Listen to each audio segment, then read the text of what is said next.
So the players find themselves on a ship. And the ship is called the Wave Crester.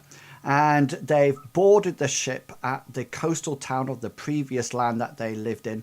And they've bought their tickets, they've signed up their tickets, and they've got onto the what seems to be a mixture between a merchant ship and a travelling passenger ship. And there's various people on board, but the main passenger seems to be these 4 motley crew. There's other crews available on the ship, and I'm just moving them across to the ship so they can see it at the present moment in time. So, guys, can you all see yourself on the ship at the present? Yeah? Yes. Yeah. So, as you can see, this is sort of like the main deck.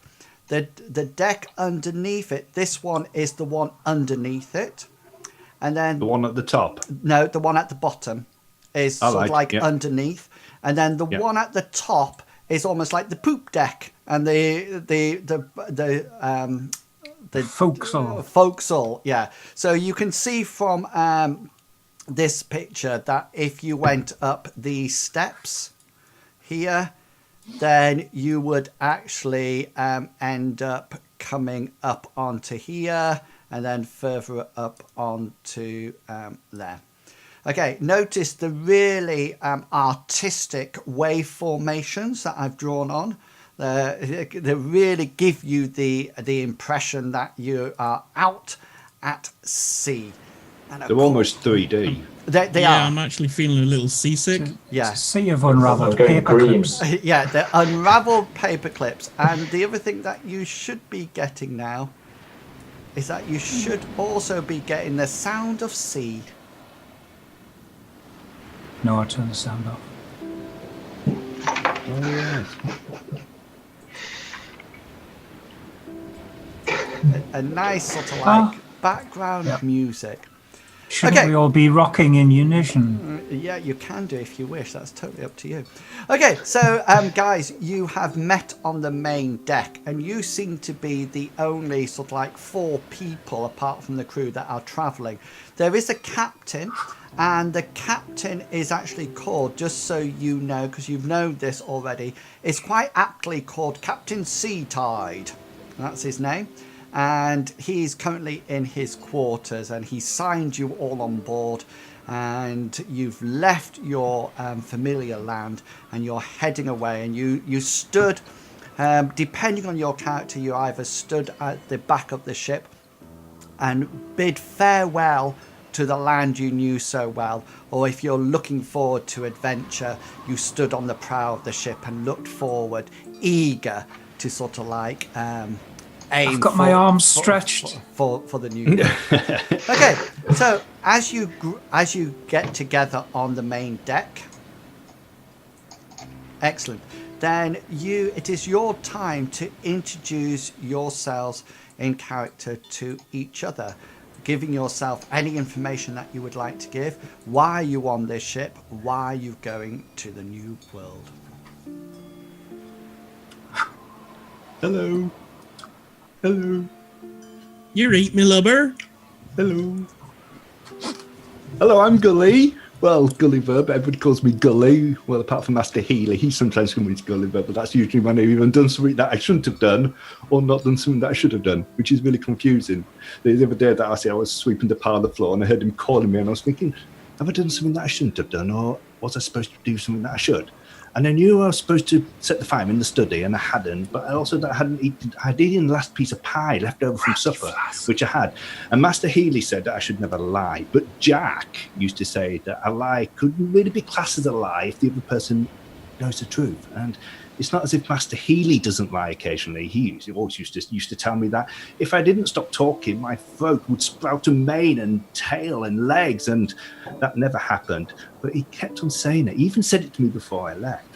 Gully, that's how he sounds, but he doesn't do that funny throat thing. That would be kind of stupid. Gully, my boy, remember not to talk too much, otherwise your throat will become hoarse. But it hasn't. Well, not yet anyway. Master Healy's been teaching me a bit about magic. but he says I shouldn't talk about it too much. Sorry, He boy, says I missed people all who that. rely on brawn rather than their brains are probably too dim-witted to comprehend magic, and it's probably best I just move the conversation onto something else. How old does Gully look? He's about 17. So while you were talking, I've pulled out a brandy flask and have a swig. I'll go to pass it towards you, but I've deemed you look too young to talk, too young to drink. So I'll pass it on to the chap opposite, who will be Briggs. And you're too young for this, boy. Well, why are you going to the new land? I know why. Master Healy says I should tell you that I'm going to look for one of Master Healy's friends. But he says if I should be asked about it, I must say that it's too complicated and that I'm just going where other people because I need to travel with other people. Oh, Gulliver will take off his backpack and he'll go into it and he'll take out some biscuits. Would anybody like a biscuit? Don't mind if I do, boy. Thank Anybody? you. Is that a Thank you very much. Thank you very much, boy. And I pick, and Hengist goes to reach out, sort of like a meat side, like a huge hand, to grab a biscuit, and starts moving. I'm gonna. Briggs is gonna take the flask from. Owen? Owen. Cheers, me lubber. So why are you going to the new land? Is it for adventure? Is it for dragons? I'm searching for a two-headed snake who has stolen my sister. Two-headed snake. Ooh. Men bearing to the brand of a two-headed snake stole her in the middle of the night on her wedding eve. I will find her and kill them. Snakes. They're It's not good, boy. things, aren't they? What makes you think they're here? I've been following them for days, and I know that they took passage on a similar ship to this a few days ahead of me, going to the same location. Oh, good luck to you, boy. Thank you. They're going to need it. So where's her husband to be? Is he not coming? Her husband-to-be was not there. I do not know where he was. Oh. I thought he would have been with you, you know. So would I, but he was not in the town at the time. Maybe he took another ship. Maybe he's going to meet you there. I doubt it. How long is this ship going to take to get there? Do you know? It can't be all Ask the that. captain, bud. Yes, boy. Go and find the captain and ask him.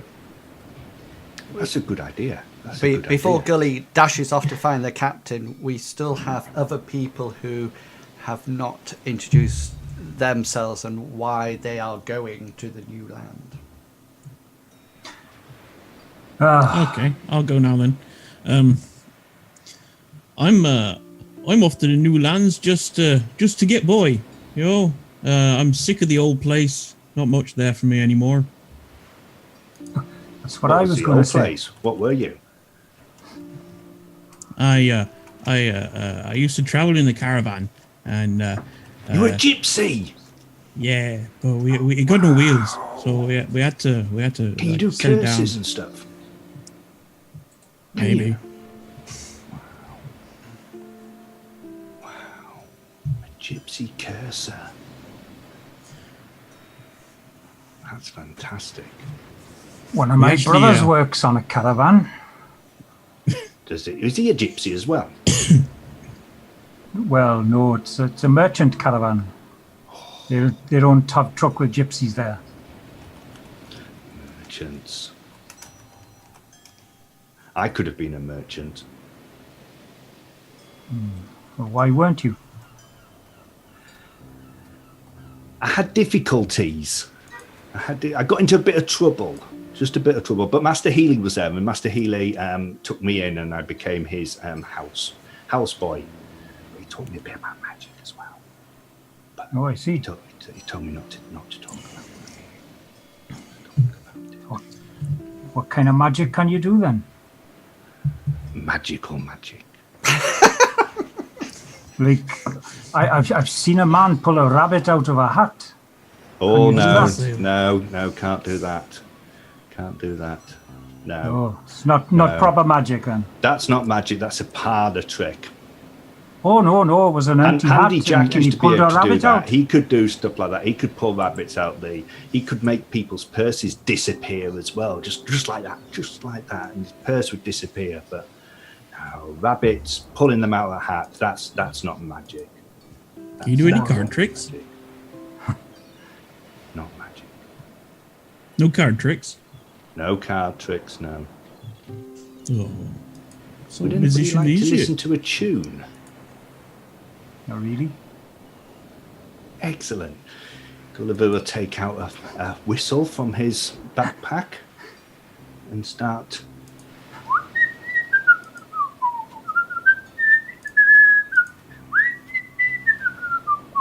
Gulliver, do you do requests, boy? Come on, you Could you young go and play sailor. it somewhere else?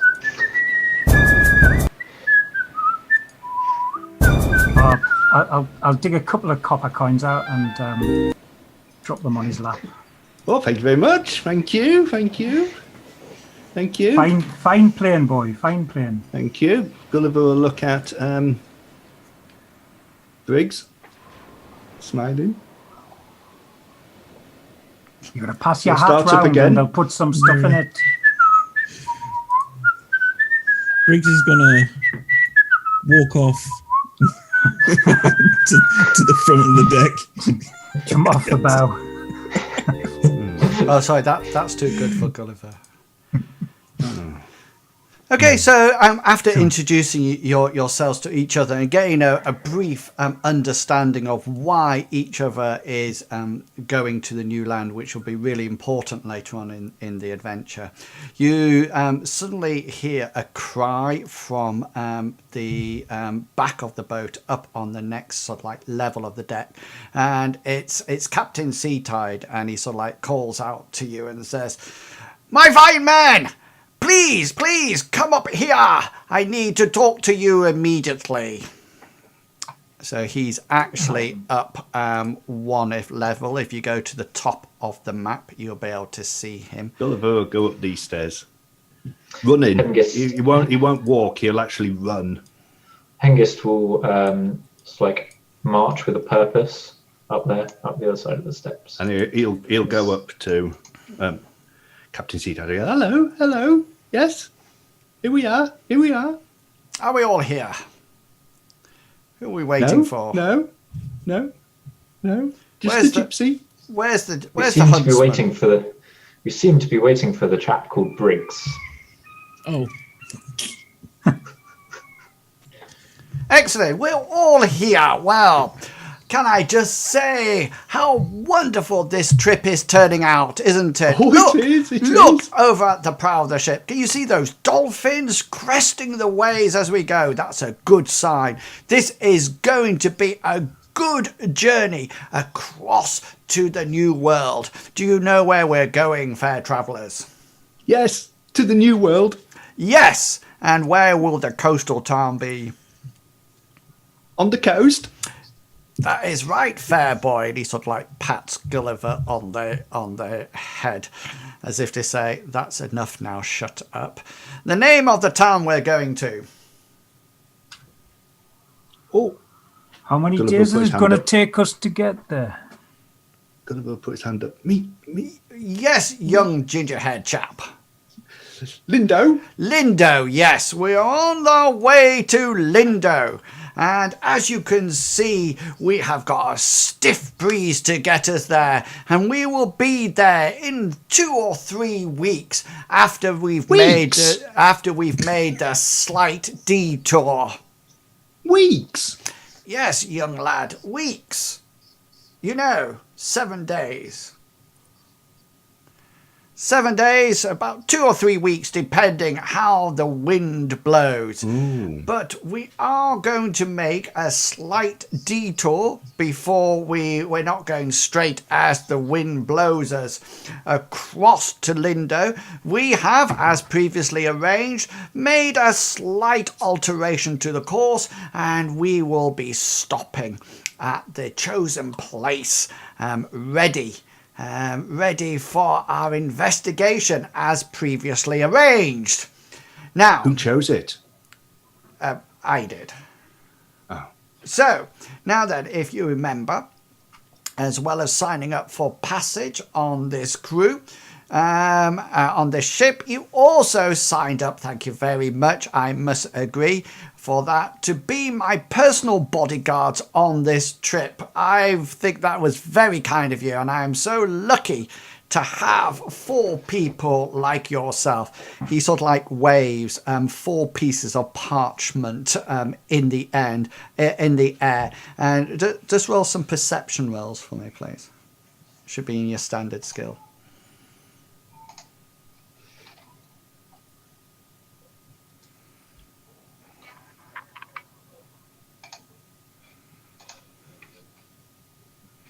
You are the most unobserving people. Oh, okay. You can see these sort of like pieces of paper wafting around in his arm, and you can see that so just so you know, people watching the stream, the first roll is what they actually rolled. That's their dice roll. And then the second roll is what they need to get under. So if you look at standard, that's their standard skill. And then that's easy and very easy. So that depends on their actual skill. A tick means that they've actually succeeded. A star means that they actually critically succeeded, and an exclamation mark would mean that they fumbled. So you can see that Biggs succeeded if it was an easy roll. Hengist succeeded if it was an easy or very easy roll. Same with Owen. And the same with Gulliver. So you can see that he's waving some bits of paper around, and you can just sort of like catch your various signatures actually on the bottom of these contracts. Right, he said. So the first stop that we're going to be having on this intrepid journey will be to the island of Vom Kayes. Do you know it? No, I don't know. I do not. I don't know. I've never even heard of it. If anybody would like to... Master Healy's probably heard of it, but I haven't heard of it. If anybody would like to roll a locale roll, if you've got it, then you can do that on hard. So your skill level will be hard. And if you do get it, then I'll... Is that as a standard skill? Yeah, there's a standard... Any locale skill that you had from the previous land. So no, Gulliver, you've never heard of it. Briggs, you've never heard of it. Hengist, you've never heard of it either. This is going to be a fun adventure. What's it called? Heard that then? What's it called? Where is it? Did you roll Sprocketeer? Oh yeah, It's gone off the top of the screen. Oh yes. You didn't get it either. Oh yeah, Vom Kayes Island. You must know of it. You must know of it. Well, No, I haven't heard of it. all I can Why are we tell, going there? Well, all Why are I we can going tell there? of you, Is it dragons? no. It's a treasure. Well, yes, there is, and you've probably heard the stories. It's a half-forgotten savage isle, and that is meant to be filled with cannibals. I know I've signed a bit of paper, but can I just point out that I'm not a very good bodyguard? Oh, you're a sorcerer. I remember you saying you were. No. You could do magic. You could Practitioner of magic. You could summon magic up at a click of a finger, I think your words were, and summon forth great demons to help me. So I am looking forward to your expertise on this journey. So, yes, so the inhabitants have been there, according to legend, of course, for some time. And apparently they actually worship what can only be called as a demon goddess. Or is it a goddess that's a demon? And the cannibals. Well, the followers, the acolytes of this goddess who's a demon are believed to be cannibals. Apparently they are savages and they string up anybody who goes to the island and strings them up and then actually eats them from their toes upwards. Such is the legend. But what's a cannibal? A cannibal, young lad, is somebody who eats another person for the sheer fun of it and nothing else. See, I was going to say we used to take camels around with the... Never mind. You all know what cannibals are. They're a lot of savages in far off countries, and a lot of you think that barbarians are probably cannibals as well, or primitive people tend to be recognized as cannibals. You never know what these tribal people are actually doing on remote parts of the country, or indeed on deserted islands. But why are you going to the island? Young Why lad. would you want to go to an island full of cannibals and demon queens and... Good question. Because things? It is rumoured that there are great riches there. What type of riches? Purple giraffes. Silver and gold and rubies and emeralds. Great riches. Something which, as my escort, as my bodyguard, I will be more than happy to share somewhat equally, according to your contract that you signed, with you as we collect them. So, do you have any questions ready for this escort? How many people's going? Is it just us? Or are we going to take other people? It will just be myself and my escorts, my bodyguards that I have in front of me. We will be arriving on the island of Vom Kayes in approximately 3 to 4 days if this wind continues in the fair direction. And then we will be able to enter the island and find those great riches that I have spoken about. How long will it take on the island? And the only reason I'm asking is that I only have food for 7 days. And the journey's going to take 7 days. And that's all Master Healy gave me was enough food for the actual journey, because then I've got to find work when I get there. And if you're going to be stopping off at the island for a couple of days, that means that... We have food. We have food for you all. Do not worry. We'll be able to stuff your packs with some sea biscuits and some fair... clean water for our time on the island. So do not worry, young lad. There will be no worries about food or rations. I don't have any questions. I've asked the questions that I needed answering. Master Healy said that you should never be afraid to ask questions. Fantastic. Well, I suggest you head back down to the deck of the ship then and enjoy your time on the ship for the next few days until... You'll let us know when we're there, won't you? Yes, don't worry. You will be able to see the island and you will see it actually appearing on the skyline. Okay. That's good. Gulliver, head back down and... Oh, hello.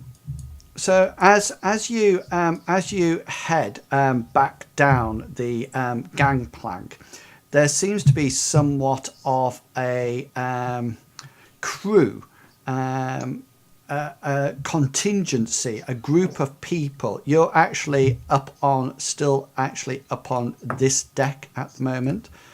So as you sort of like get to the edge to sort of like look over, you can see that there's appears to be a group of sailors down on the deck, and they seem to be muttering to themselves and not very happy at all. You also notice that they are actually armed, and they seem to be carrying a club in their hand.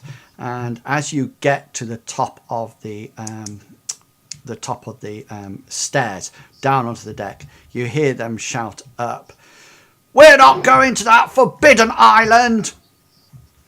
The captain sort of goes, "Oh dear, there seems to be some kind of problem here." And you hear another one of the sailors say, "Take the captain! Mutiny! Mutiny!" And they... What do we do? They What do we appear, do? the captain turns around to you and goes, "Oh, it looks like your contract is coming into action, fair men." Do we run? Hengist will immediately go to bar these stairs here, whilst calling out well, to... before we do anything, we are going to have some initiative, guys. So if you roll your initiative, then I will add mine to the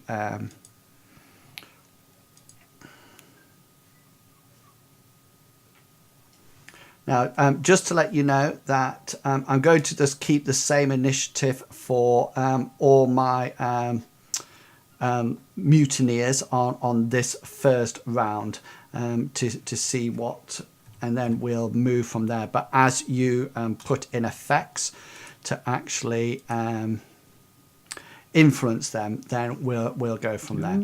So remember, you should actually have in your character points, in your character sheet, you should have action points. Okay, yes. So the initiative order goes as follows. So it'll go 15, it'll go Owen, Gully, Briggs, mutineers, then Hengist at 10.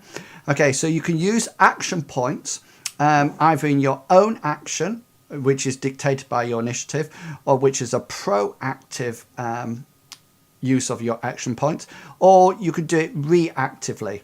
So you could do it if somebody, and they have the same as well. So it could be that if you go to attack somebody, that would be an action point, and that would be a pro action. If you a defensive action or reaction would be to parry that, and that would also take an action point. You can use as many action points as you wish before your initiative. You can, however, only use one action point against each attack that comes from each individual combatant. So, for example, if somebody was to hit you and then later on try to hit you again, you can't use two action points like that. You've used your one version of that. You can parry. You can also elect not to parry if you do not wish to do that. Your movement should be on your character sheet. You can move, and then you can do a proactive attack as well if you wish, just like in Dungeons and Dragons, the same sort of like routine.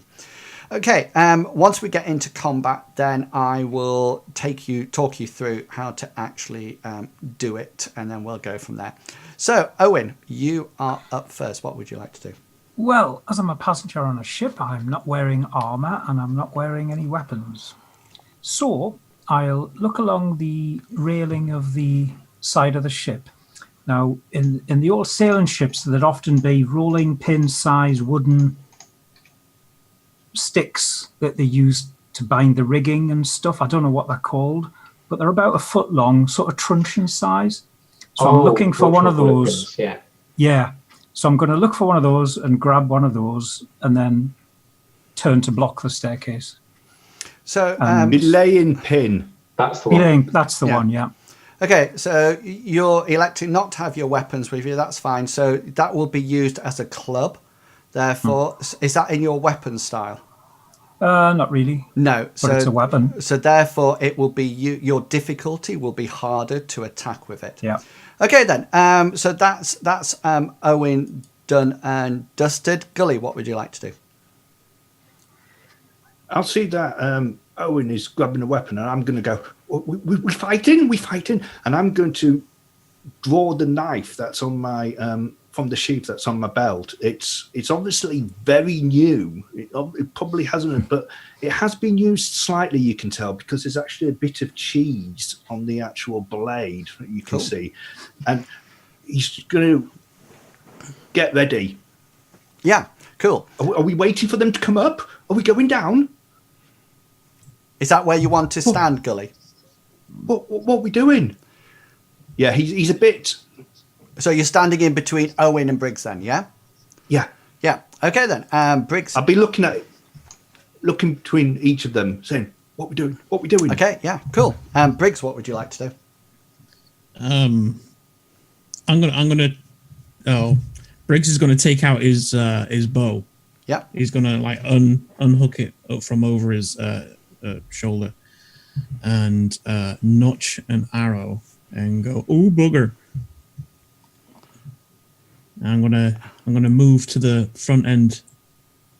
Is this bit open that looks down onto the deck? Yeah, you can now actually see them down below.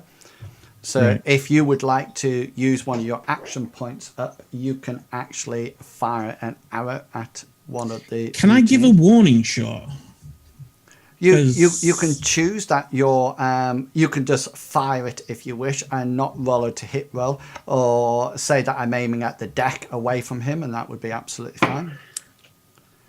I want to try and aim like between the legs and like fire a warning shot because he's never really killed anyone before. Okay, that's fine. So you would just roll your normal standard roll. So if you actually make that standard hit roll, then you've hit in between your legs, in between the mutineer's legs. If you don't, then it might hit something else. Go for it.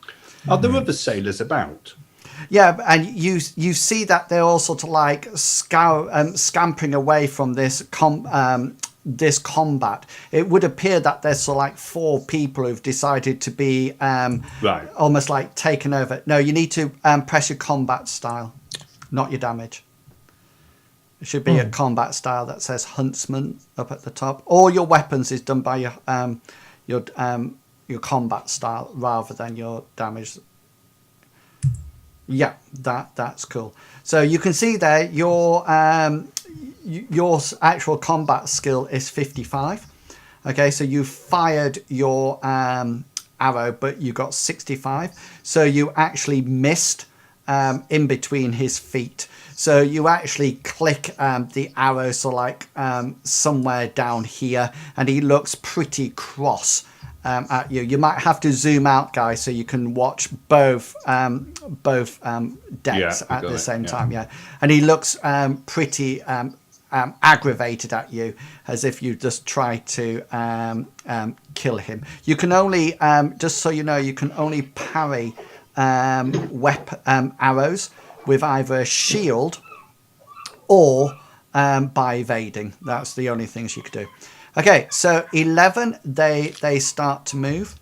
So there seems to be 2 coming up your way, Owen, and 2 coming up the other way. And they sort of like get up to you, Owen. And the first thing that they do is that they expend an action point to actually whack you with their club. Okay. Yep. So I'm going to roll these.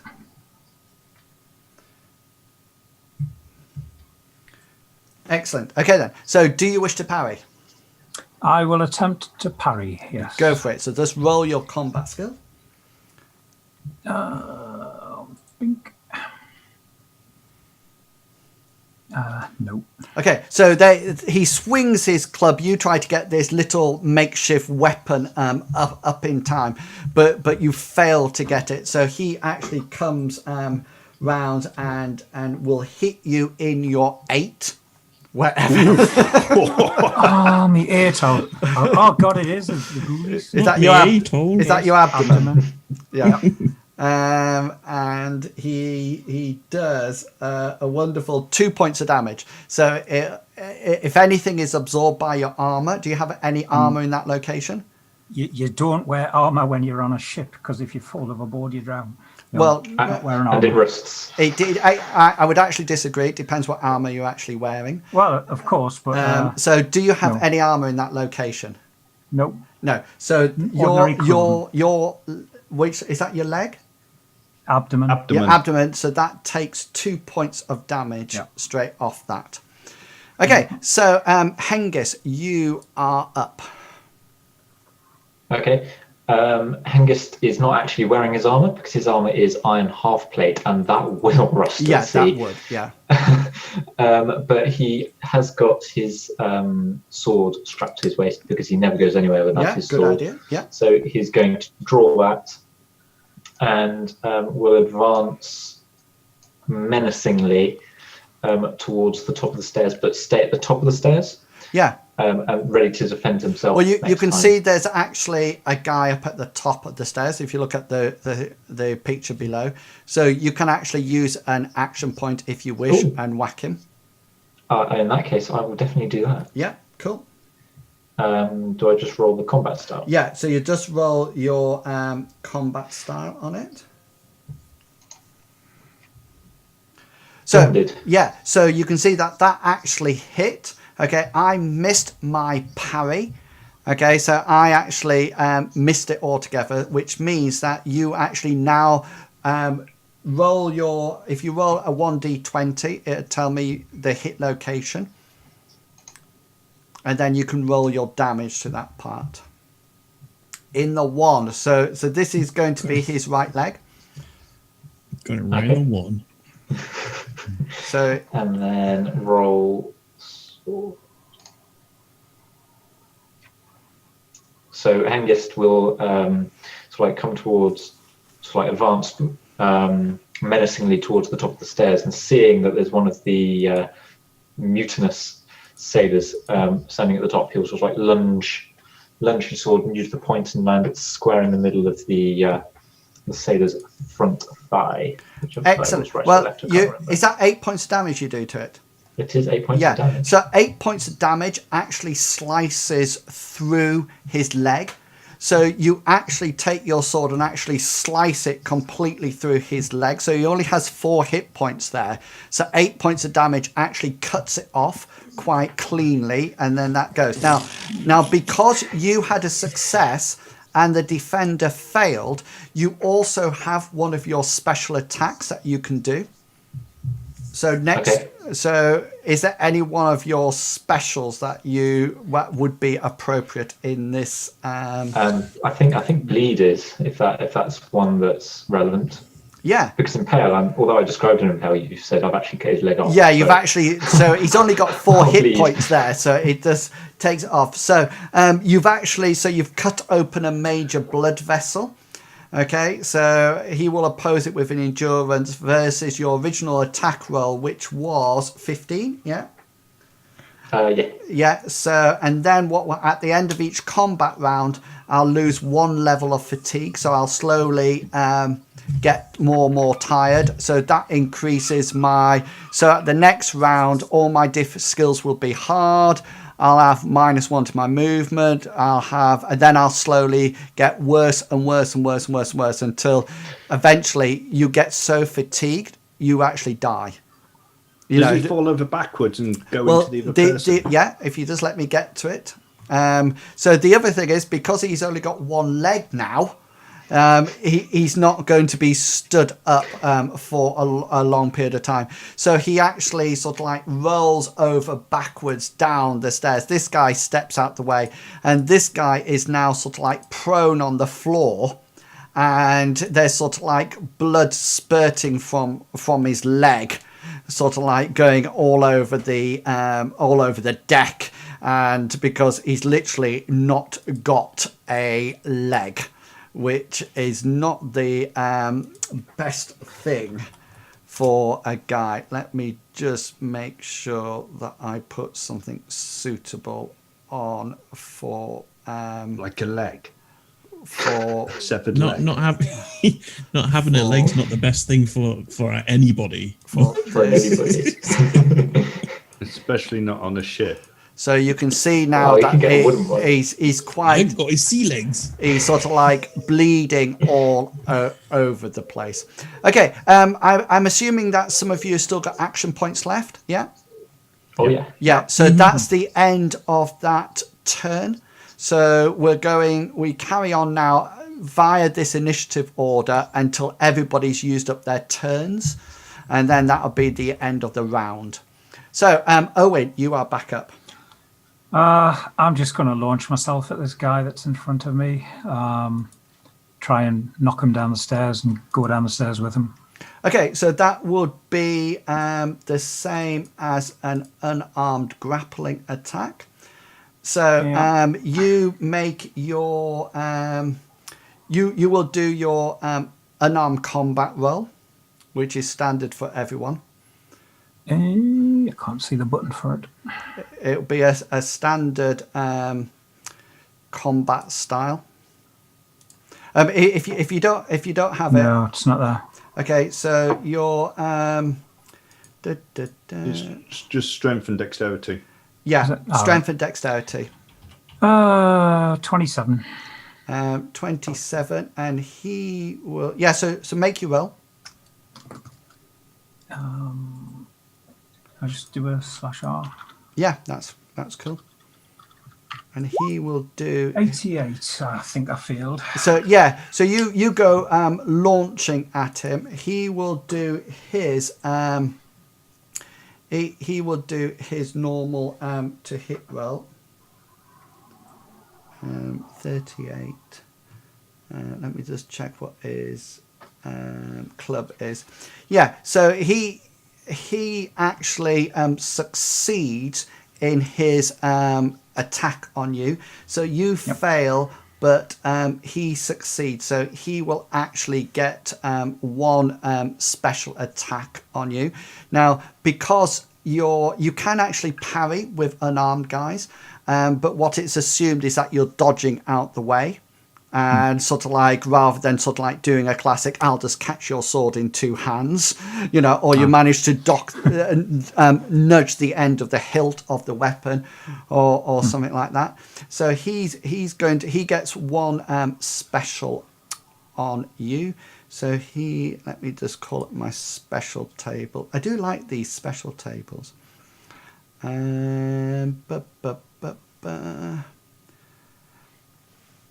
Right, what did he get? 38. Brilliant. 38. Okay, so he's going to do a stun location on you. So he's going to roll his 20-sided dice. 3. Right leg. Right, and you need to do an endurance check. Again, I can't see it. It should be in your It's under standard standard skills. standard sorry. skills. Sorry. Yeah. Yes. 1. Yeah, so that's a critical. Can you see all the stars?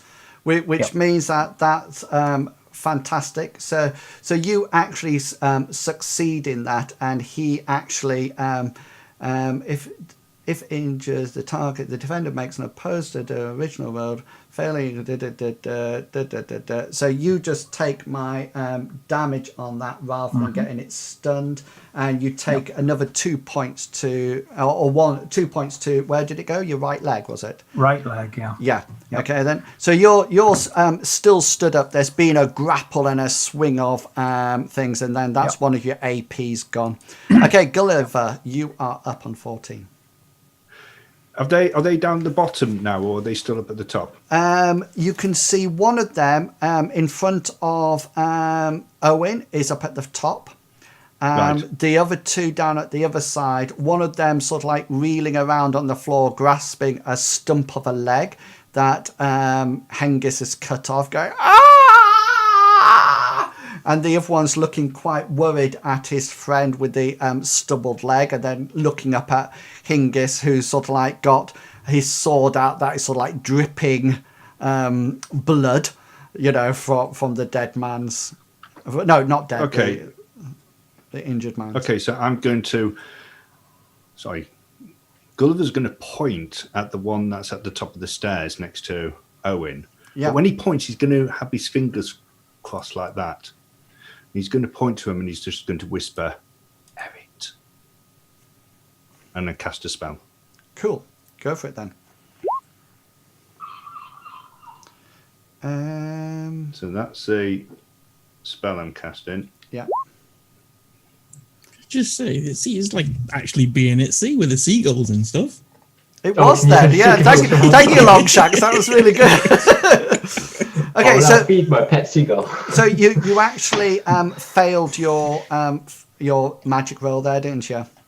Yeah. Yeah. So you actually lose a 1 point of magic, and the spell doesn't actually work. Yeah. Cool. Briggs. Can I just quickly? Can I use my Edge. Yeah, use my edge. Luck, it's on called. Hades. Yeah. You can use your luck if you wish. Can I also speak as well, or no? I'll leave it. No, Yep. I'll leave it. Okay, will leave it. Briggs. Gulliver's done. Briggs, you are up. You've still got how many action points do you have altogether? 2? Me personally, No, I have one 3. because I've already fired an arrow. Yeah, so you So I've got one. yeah, cool. So you got 1 left, yeah. So this is your Right, next turn. Yeah. So okay. He's gonna go. Oh bugger! We're actually doing this, are we? So he's gonna notch another arrow, and is he the bloke? Is he up on this side? If you look down below, you can see where he is on the map below. This one here. Yeah. So you're probably stood about here, I think. Right. Okay. So I'm gonna. Oh, sorry.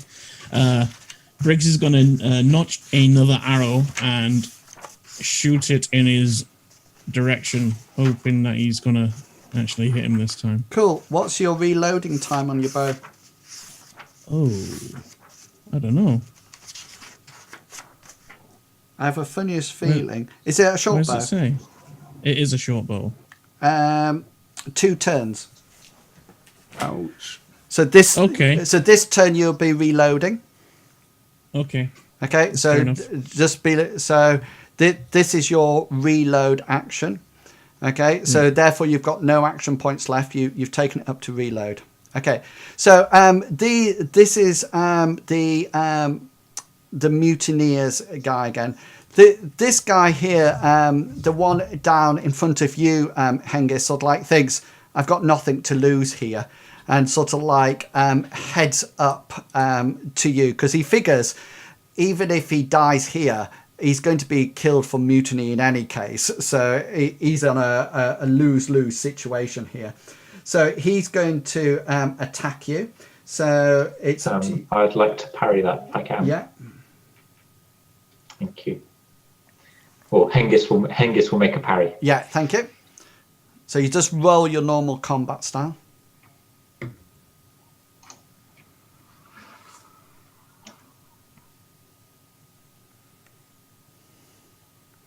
Okay, he actually failed. He missed you, but you missed your parry as well. So there was just sort of like some kerfuffling as you were ducking and moving out the way there. On this side, this guy will attack you, Owen. Mm-hmm.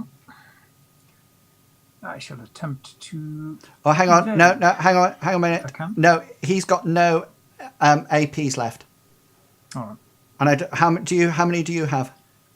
right. My full total's 2. I've attacked once, I think. No, did I attack twice? You attacked once, and did you dodge or dodge You on the way jumped of the at other him one? or something.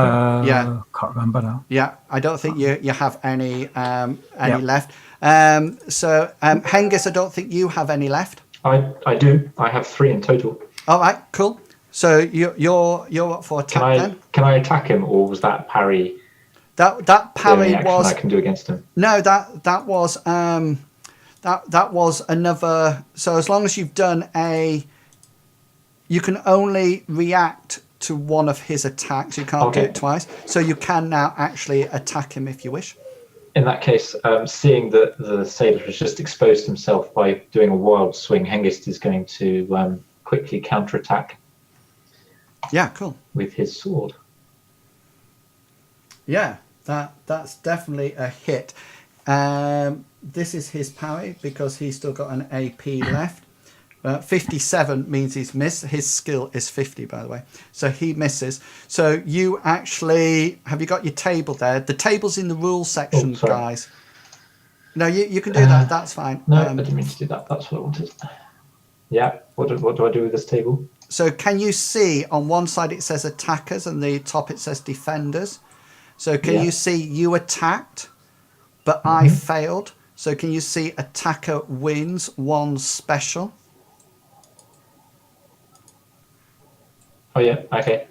You see, so you were successful. So you do your damage to a hit location. So you've done 5 points of damage to a hit location, but you also have a special as well that you can actually do. So tell me the hit location. 20. Ooh, we all know where that is. That's the one that you never want. Meat and 2 veg. Again, No. yeah. So Next one is one you don't want. that's actually his head, and he had 4. He has no armor there, and he only has 4 points there. So you've done a major wound on his head, which basically means you have just killed him. You have literally sliced his head off. Nice. So there's no point doing a special, but the special would have been bleed. yeah, so he's literally now he probably run around like headless chicken for a while, but then he will also he will actually sort of like stand like that for a while without his head, and then just sort of like topple. Hengist will just reach out and push him downstairs. After Hengist saw the chap sort of like do a wild blow, so he's now left his whole of his right hand body and head exposed. And after missing the parry, he quickly recovers, takes a half step forward, and does a sweeping strike with his right-handed long sword. Catches the guy like this, and cuts him down like that. And he's completely headless. Does anybody have any action points left? No. Gully, do you have action points left? Oh, yes, indeed. Yeah. So, 3. Gully, you're up. I'll see that Hengist has just taken down 2 people, and I'll shout out, "We're winning, guys! We're winning!" Do you wish to use your action point at all? Oh, yes, I'm going to cast a spell. Okay, then go for it. Gulliver is going to cast a spell. He's going to try Fireball, again. is it? This time he's going to really concentrate. A fireball on Point the out ship. Yeah. and say, whisper, Erit. This time. Go on, Gully. You can do it. You can do it, lad. Yes. Yeah, it actually comes off. So It's resisted. by what? Endurance. Thank you. Right, 36. 58. No, he fails. So his fatigue goes up 1 level, yeah? Yeah. So he's now, all his skill levels are hard. So he's gone from... He's suddenly overcome with exhaustion. He's finding it hard to lift his hand. He's winded. Moving slowly. He's suddenly He's severely winded. He's like, I can't More breathe. winded than he probably should be from It's just that walking sea up air. some stairs. Excellent. Right, so we now clear... Does anybody else have APs left? No, sir. No, excellent. So we'll clear that. Okay, then. So you all need to roll your new initiative.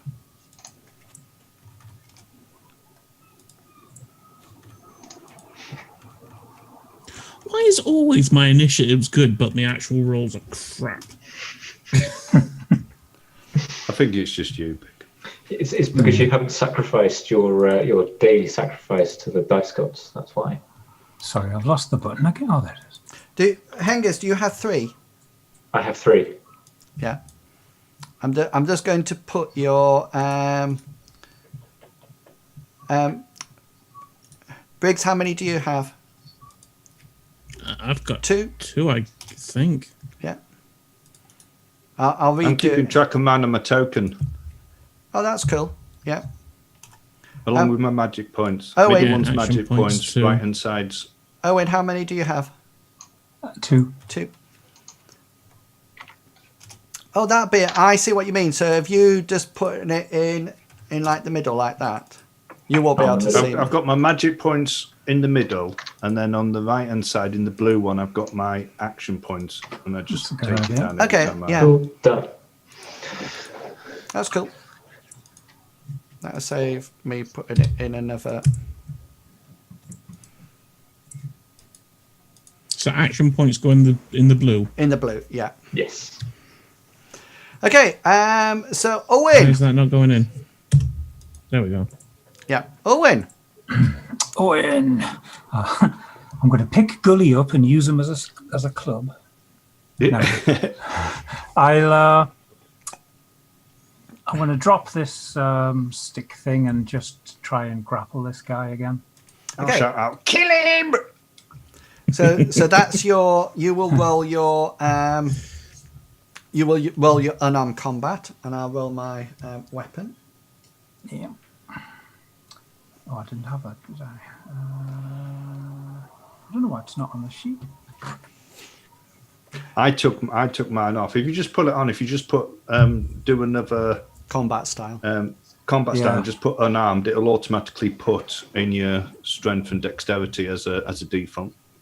Yeah. So guys, you all automatically have unarmed combat no matter what. So where would you put that? I'll put it in. In combat style. Yeah, in combat Yeah. style, just add it as a new style and put unarmed. And then you all naturally have that no matter what. No. Strength and dex, was it? Yeah, Yeah. It it's- should automatically doesn't default auto. to that.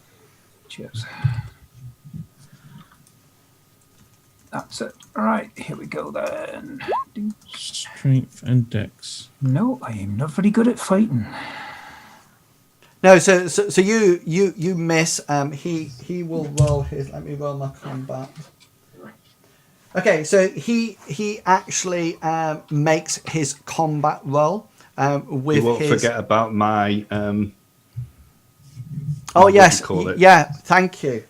With 8%, I don't think it'll matter, won't it? No, I'll just Yeah, but no, you were right to remind me because I had forgotten. Okay, so this is going to your 19, All right, here we Right go. in the But it- 19. but it's only 1 point of damage. 19 is my head. So you sort of like go forward, and he sort of like blocks it with his club, and you actually whack into his club as he parries you with it. Briggs, you are up. Oh. I see that he's. Oh, sorry. I'm sorry. Briggs sees that he's wrestling around, so he's gonna unnotch his arrow, put it back, and like just cheer him on. Yay, go you!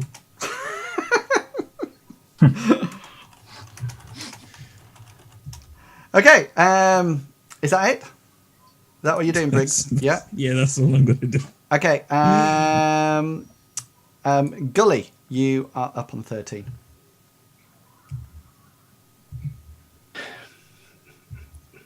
Is there an opening to actually attack? I'm not Um, very good at attacking. Yeah, you could probably jab him round the corner, because if I move him up to where he actually is, he's actually here. So you There's can, no. It's the one behind him as well. yeah, but you need to wait there's another one sort of like here, but he hasn't had any action for a while because he ran out of AP points last round. So you don't know actually what he's going to do next round yet. So where's this fight actually taking place? Up on the top deck or in the middle? We're up on the top deck. They're coming up from the on the down, stairs. not the bottom deck, but the where you were bottom bit beforehand. of the top deck. Sorry, I thought last time they like ended up rolling down the stairs or something. Where you're stood, it's like Well, you're on a the ones balcony. on my side did. Yeah, you're like on a balcony above them. Yeah.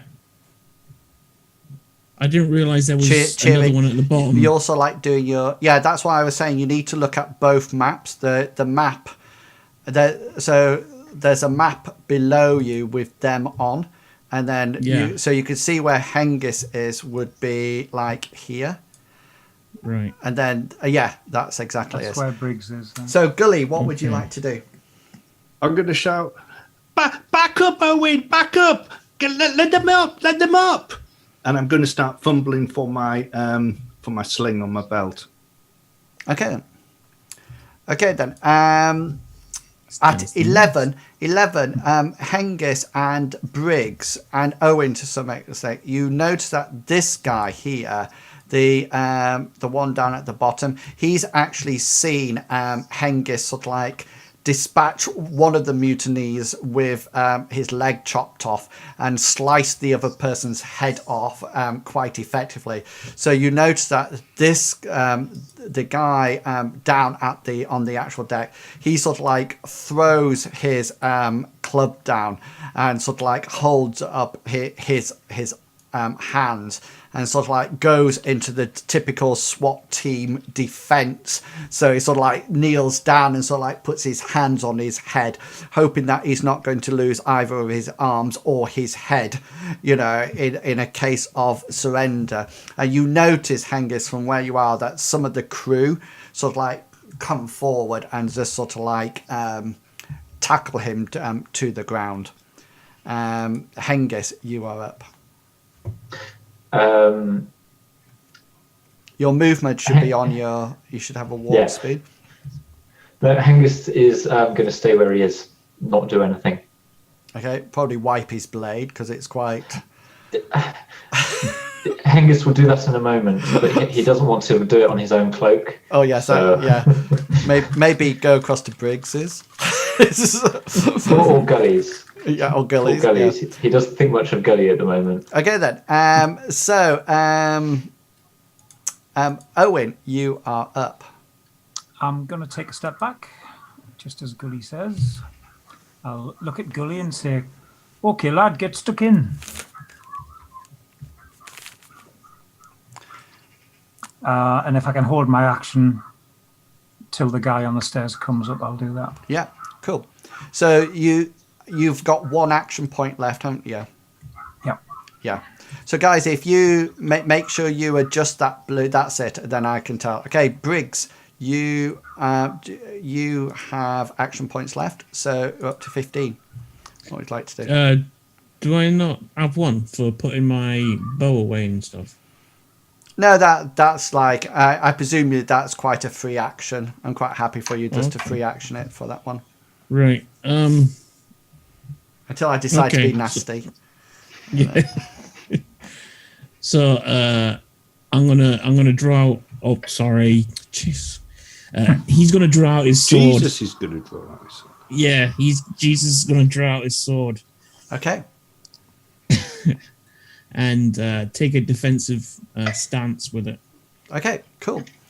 Gully, you are up. Okay, so Sling has a load of 3. Does that mean it's going to take me 3 turns to... 3 of No, you... it's 3 stones you'll have for it. It's your ammunition. No, I've got 20. I'm on about the actual reload. After. There's like a reload. For so it'll take 3 of your turns to load it. So basically, what you're doing is putting the stone in, whirling it round, and getting it up to speed, and then at the end of the next turn, you would let it go. Right.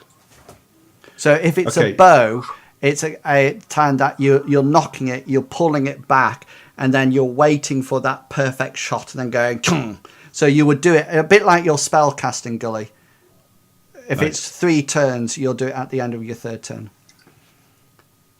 Okay, so I'm going to get a stone.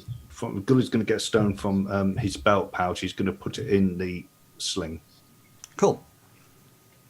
Okay, so on 11, the guy runs up the stairs. So he's coming for you, Owen, because he won't. Gully, you're behind the. I'm not ready! Owen, I'm not ready! So, I'm not ready!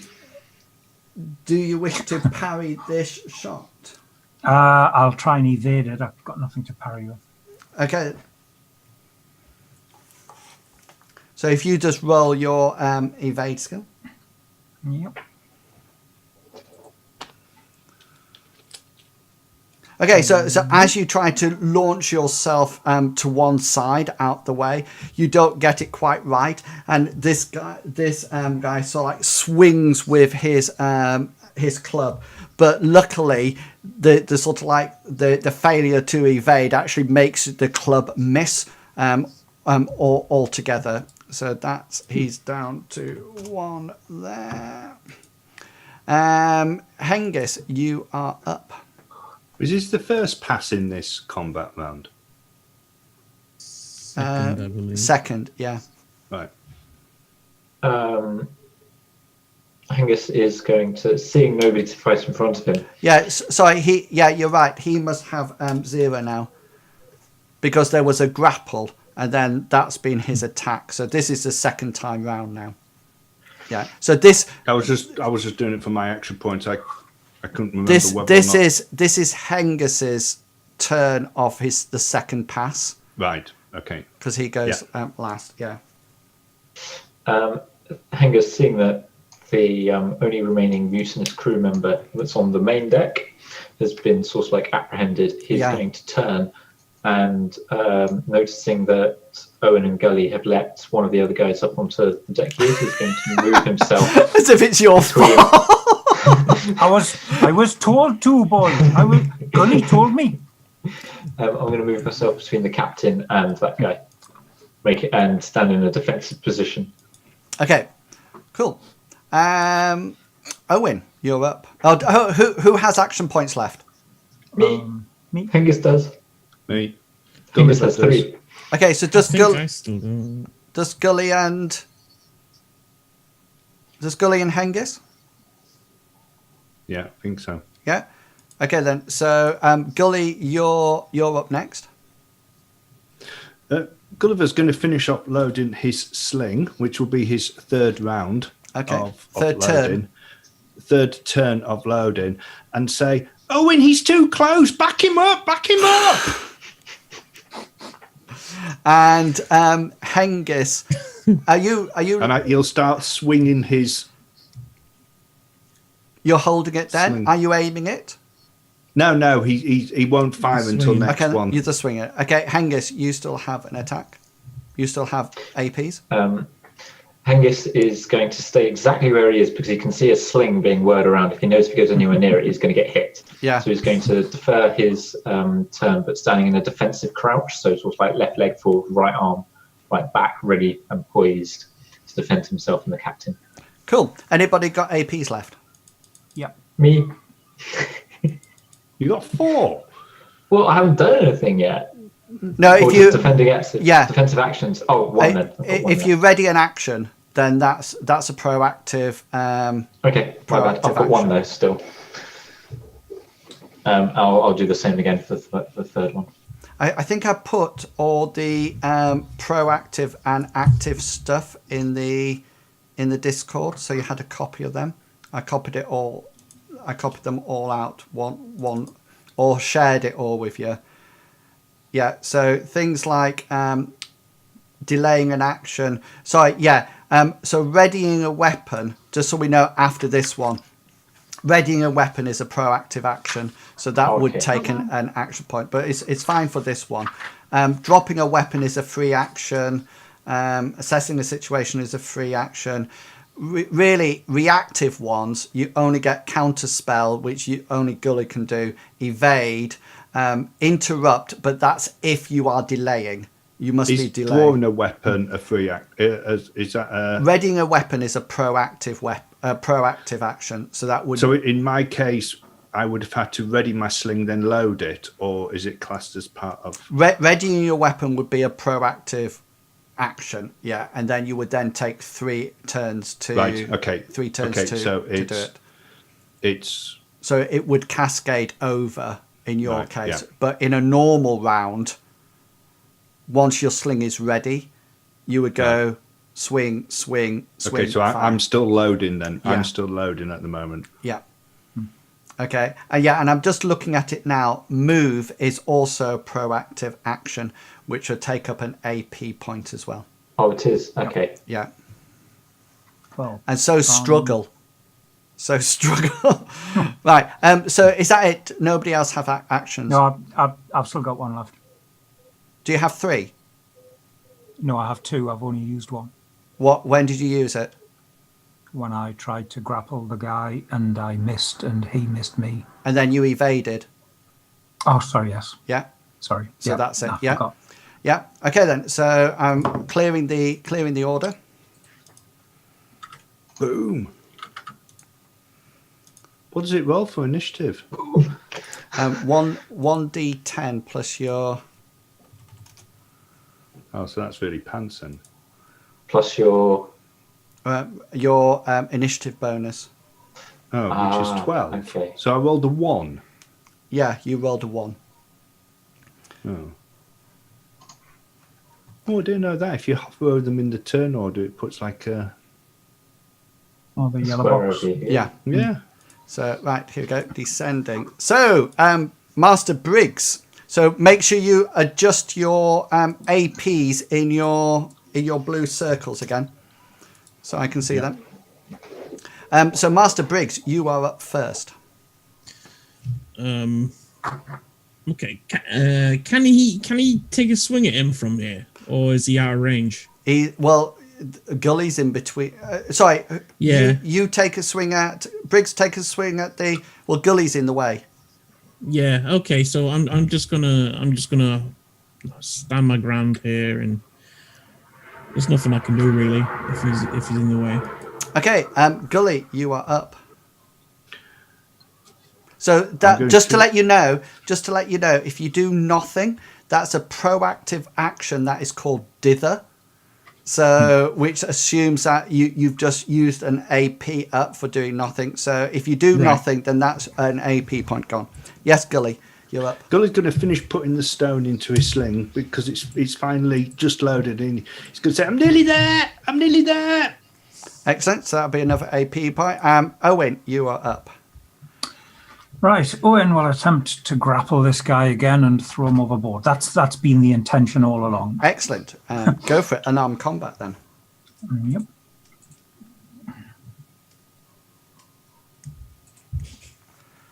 Nope.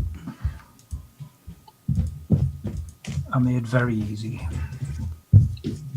Yes, I did. No. Okay then. So you miss and he missed his parry as well. So that's it. Okay. So this is me fighting back. So he's going to whack you with his club.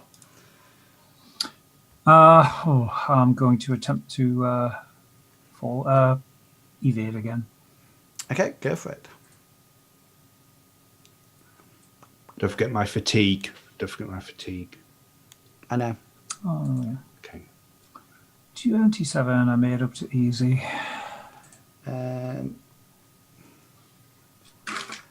So your evade miss, but due to your fatigueness, Gully, he fails his attack as well. So there's swings going around everywhere here. Hengus, you might actually have to finish this off. Right, so we might. Hengus was thinking this. Yeah, Owen has to go. Sorry, Sprocketeer has to go at half. Have we, is the ship still travelling forward? Have we arrived at Lindowe? Yeah. Hengist, you are up. Angus is just going to sigh and say, "You're taking too long," and step in and make an attack at the surviving mutineer. Cool. So that actually hits. He's not aware of that attack coming in at that precise moment in time. So he won't actually defend that attack, which is classed as a fumble for him. So you will actually get, once you've done your hit location and your damage, then you'll get 2 specials for it. That's 11. That's my hit location, which is the chest. Yeah. And then I'll use Impale because there's not much room because I've got Owen on one side and Gully on the other side flinging a sling around. So I'm just going to just like dart in and just like do an extended lunge and use the tip of my blade to... Okay, so you roll your damage twice and choose which one you want to do. Okay, damage twice. I'll take the first one.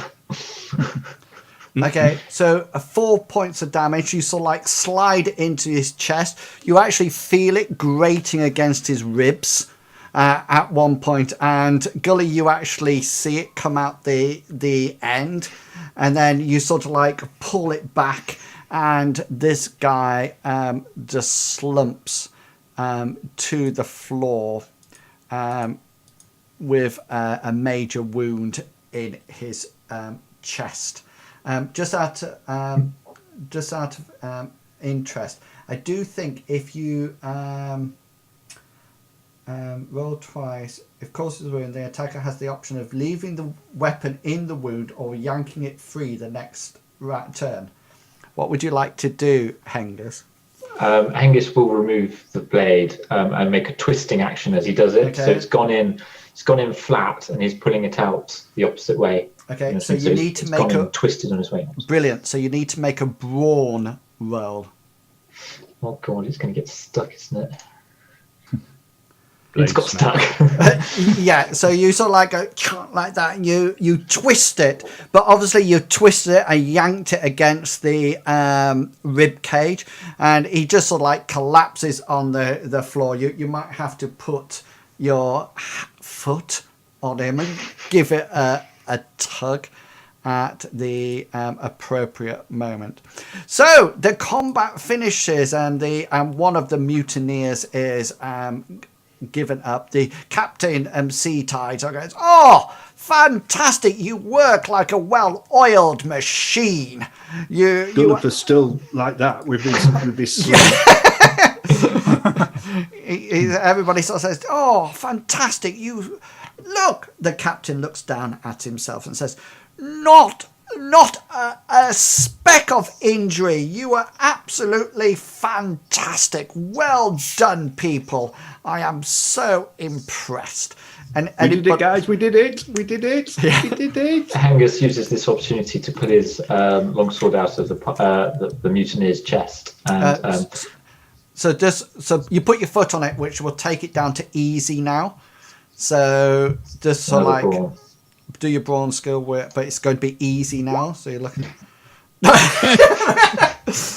Okay, you sort of like The handle comes off a sword. you sort of like you readjust. You put your you're hoping that nobody's looking now, and you put your foot firmly on it, and you actually clench 2 hands on it now to try to pull it out. Gulliver put the stone away into his Cool. belt pouch and put his sling. Hengist, And you then need he'll Hengist, you need a brawn roll again, but this time it's very easy. Oh yes, it's all like and there's a bit of blood splatter that goes out onto people as it Gulliver's going to cascades. go up to Briggs and put his hand out for a high five. Angus will make sure he cleans the blade as best as he can on the Briggs. mutineer's like clothing. before putting it back in his. Yeah, Before sheathing his sword. You could probably What you doing there, slice lad? it off. The guy on the floor who's sort of like rolling about, you notice that somebody has sort of like brought him to the edge and quite unceremoniously just sort of like cast him over the side for mutiny, and the dead bodies have gone over the side. This guy here has been taken down to the brig and sort of like locked away, but the two other guys, one which is now headless and one who's missing a leg, have both been sort of like thrown overside. And if you look overboard, you can sort of like see a sort of like a ripple of blood as the legless man sort of like struggles for a while, tries to tread water, but then slowly sort of like the blood increases, and then he eventually just sinks below the ground, the level of the water, and disappears. And this guy Gulliver will go up to Hengist and put his hand up for a high five. We did it! Well done! We did it! Angus will ignore the high five, but wink at Gully and turn away and make his way down back to his cabin. I go up to Owen Catch you and later, say, lad. we did it! We did it! We did it! Owen, we did it! Aye, we did, lad, aye. And without another word, Hengist has gone back to his cabin High five! to clean and look after his. I'll sword high properly. five him. High five! We're the best! We're the best! Yeah, lad. Is that us done? Is that it? No. Question. I Yeah. think we should run next time. But But it's really difficult because we're on a ship didn't and there wanna- wasn't really I didn't anywhere wanna to ask- run. I didn't want to ask during the battle, but can you like delay action? So like, say I'm stood up on this where I am now. If the bloke came up the stairs, could I take a attack of opportunity as he's passing? You would delay an action, and then So if there was, you then interrupt it, but you Right. have to be delaying. But actually, delaying an action is a proactive action, and then interrupting is a reactive. So you would delay on the first one, and then you would use up both your AP. So I think Hengist actually did it at the. I think that's what you did at the other bit, wasn't it, Hengist? With the second guy, yeah. Yeah, so Hengist stood here, delayed his action, and then when the guy came up, he took his action, and then. And I didn't knocked realize it off. he. Right. Yeah. Okay. So Just he came. The bloke came up and wrestled with Owen. yeah, So I could have said, right, okay, before he even got to that stage, I've like took a stab at him with my sword. yeah. Your problem was this here. Gully was in the way. Yeah, and this well. this is like a fence, so you couldn't have got to him at all because there was no physical way you could have got there. You could have fired at them when they were down, or pole vaulted over the. Do you have an athletics check? Athletics. It's I a think I do as professional well. skill. I do. Standard skill, top level. A standard skill, yeah. Yeah. I do. Is it a standard skill or a... It's standard, You should yeah. have grabbed Yeah, the standard, rope off yeah. the. So grabbed you- the you rope could off the have- sails and. You could have I'm pretty good at it too. You could have jumped. You could have jumped over the banister and then landed.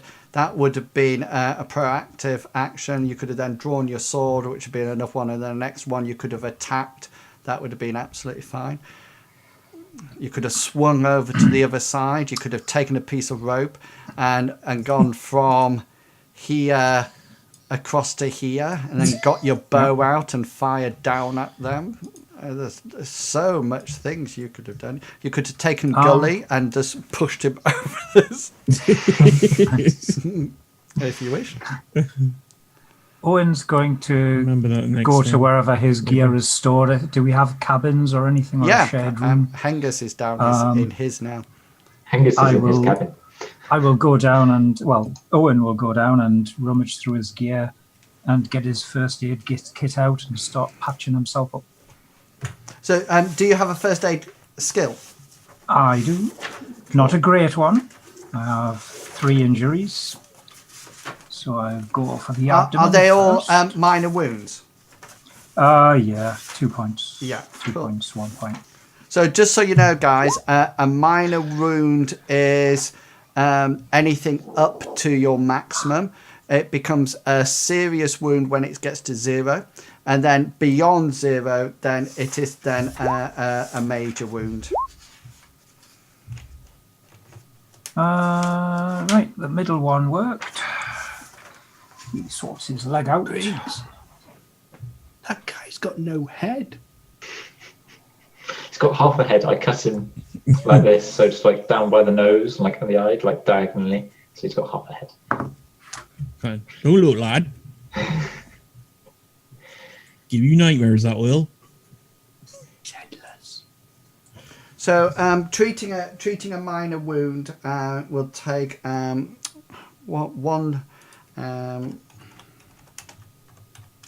1 week. What 1 dose of the first aid kit? It'd I take see. 3 minutes to do each one. Yep. And because they're minor wounds, then if you roll 1d3, it'll give you 1d3 per hit points back All right. for each one. Whoa. Maximum. Maximum. Nice. Bloody hell. 3 threes in a row. Did I do that right? Excellent. Yeah. You just didn't do /roll3, did you? Start all 3. 3! Go to level. Cool. Okay. What was the probability of that happening? It was 1 in 3, and then times it by each one is a third, and then if you just multiply it together, so it was 3 times 3 is 9 times 3, 1 in 27. Well, I'm going to rest. Owen's going to rest up for a bit. Have a bit of medicinal brandy from his little flask, and Cool. get some shut eye for an hour or 2. Well, the actual rest of the trip to Vom Kayes is going to be uneventful, you'll be pleased to know, until you actually arrive. So I suggest we take a brief 3-minute break there, guys. So you've got 3 minutes to go and grab a drink or have a bathroom break or something like that. And people watching the stream we will be back in 3 minutes. I won't put the timer on, but I know it's That's not a lot, is it, really? it's 3 minutes. 20:41, so we'll be back at quarter to 9. Okay, don't go away. We will be back. There we go. Do you like the background, guys? It's really good. Of what? Oh, sorry, you're on the stream. Yeah. It just says, oh no, it's come back now. Yeah. What is it? Oh, is it runes? Oh, I see now, yeah. And you got your little names underneath you and everything. Yeah. No, it's pretty good. EK wants me to have a Kraken come out and get you. Kraken Yeah, would well, be I'm good. not doing a Captain Jack. No, go on. I don't know I'm what not doing a Captain Jack. I don't know what Captain Jack is, but I'll just When say go Captain on. Jack in Pirates of the Caribbean, the second one, fights off the Kraken, he basically jumps in its mouth to spear it through the brain. I'm not doing that. Really? Yeah, You could do that. You could do that I easy. could. I could, whether I want to or not. Easy peasy. I Johnny reckon you Deaky. should do that. Just because you're jealous, Bigby. Yeah.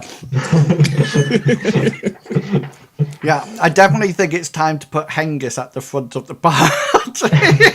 Aye. And that's without his shield and his armour, so which Yes. is probably why he was doing so well, because he wasn't encumbered. I didn't have a weapon though, That's true. and I was just tiring the guy out. You did very well tiring him out. He looked Yeah. better. I was- thought so. Well played, tiring him out. That was very well played. Okay. So we'll continue on. So over the next few days, you gain any injuries come back and magic points come Skill back. points? No skill points. Can I please remind you guys that you do have luck points? and I put a table in the rules for you in the handout section. So you have various things that you can do with it. So you can use a luck point to re-roll any dice and then swap the numbers. Okay, so it's a bit like having the advantage of something in D&D. Or you can use a luck point even to force me to do it. Okay, so if somebody hits you, you can actually say, I'll use a luck point, and I have to re-roll it, and then you get to choose which one you want. Okay. You also have desperate effort. That's cheat fate. You have desperate effort, which you can actually use a luck point to gain an additional action. And then that actually gives you an additional action for that round or that combat round. Or you can mitigate damage. So this is probably the one that you'll use the most to start off with.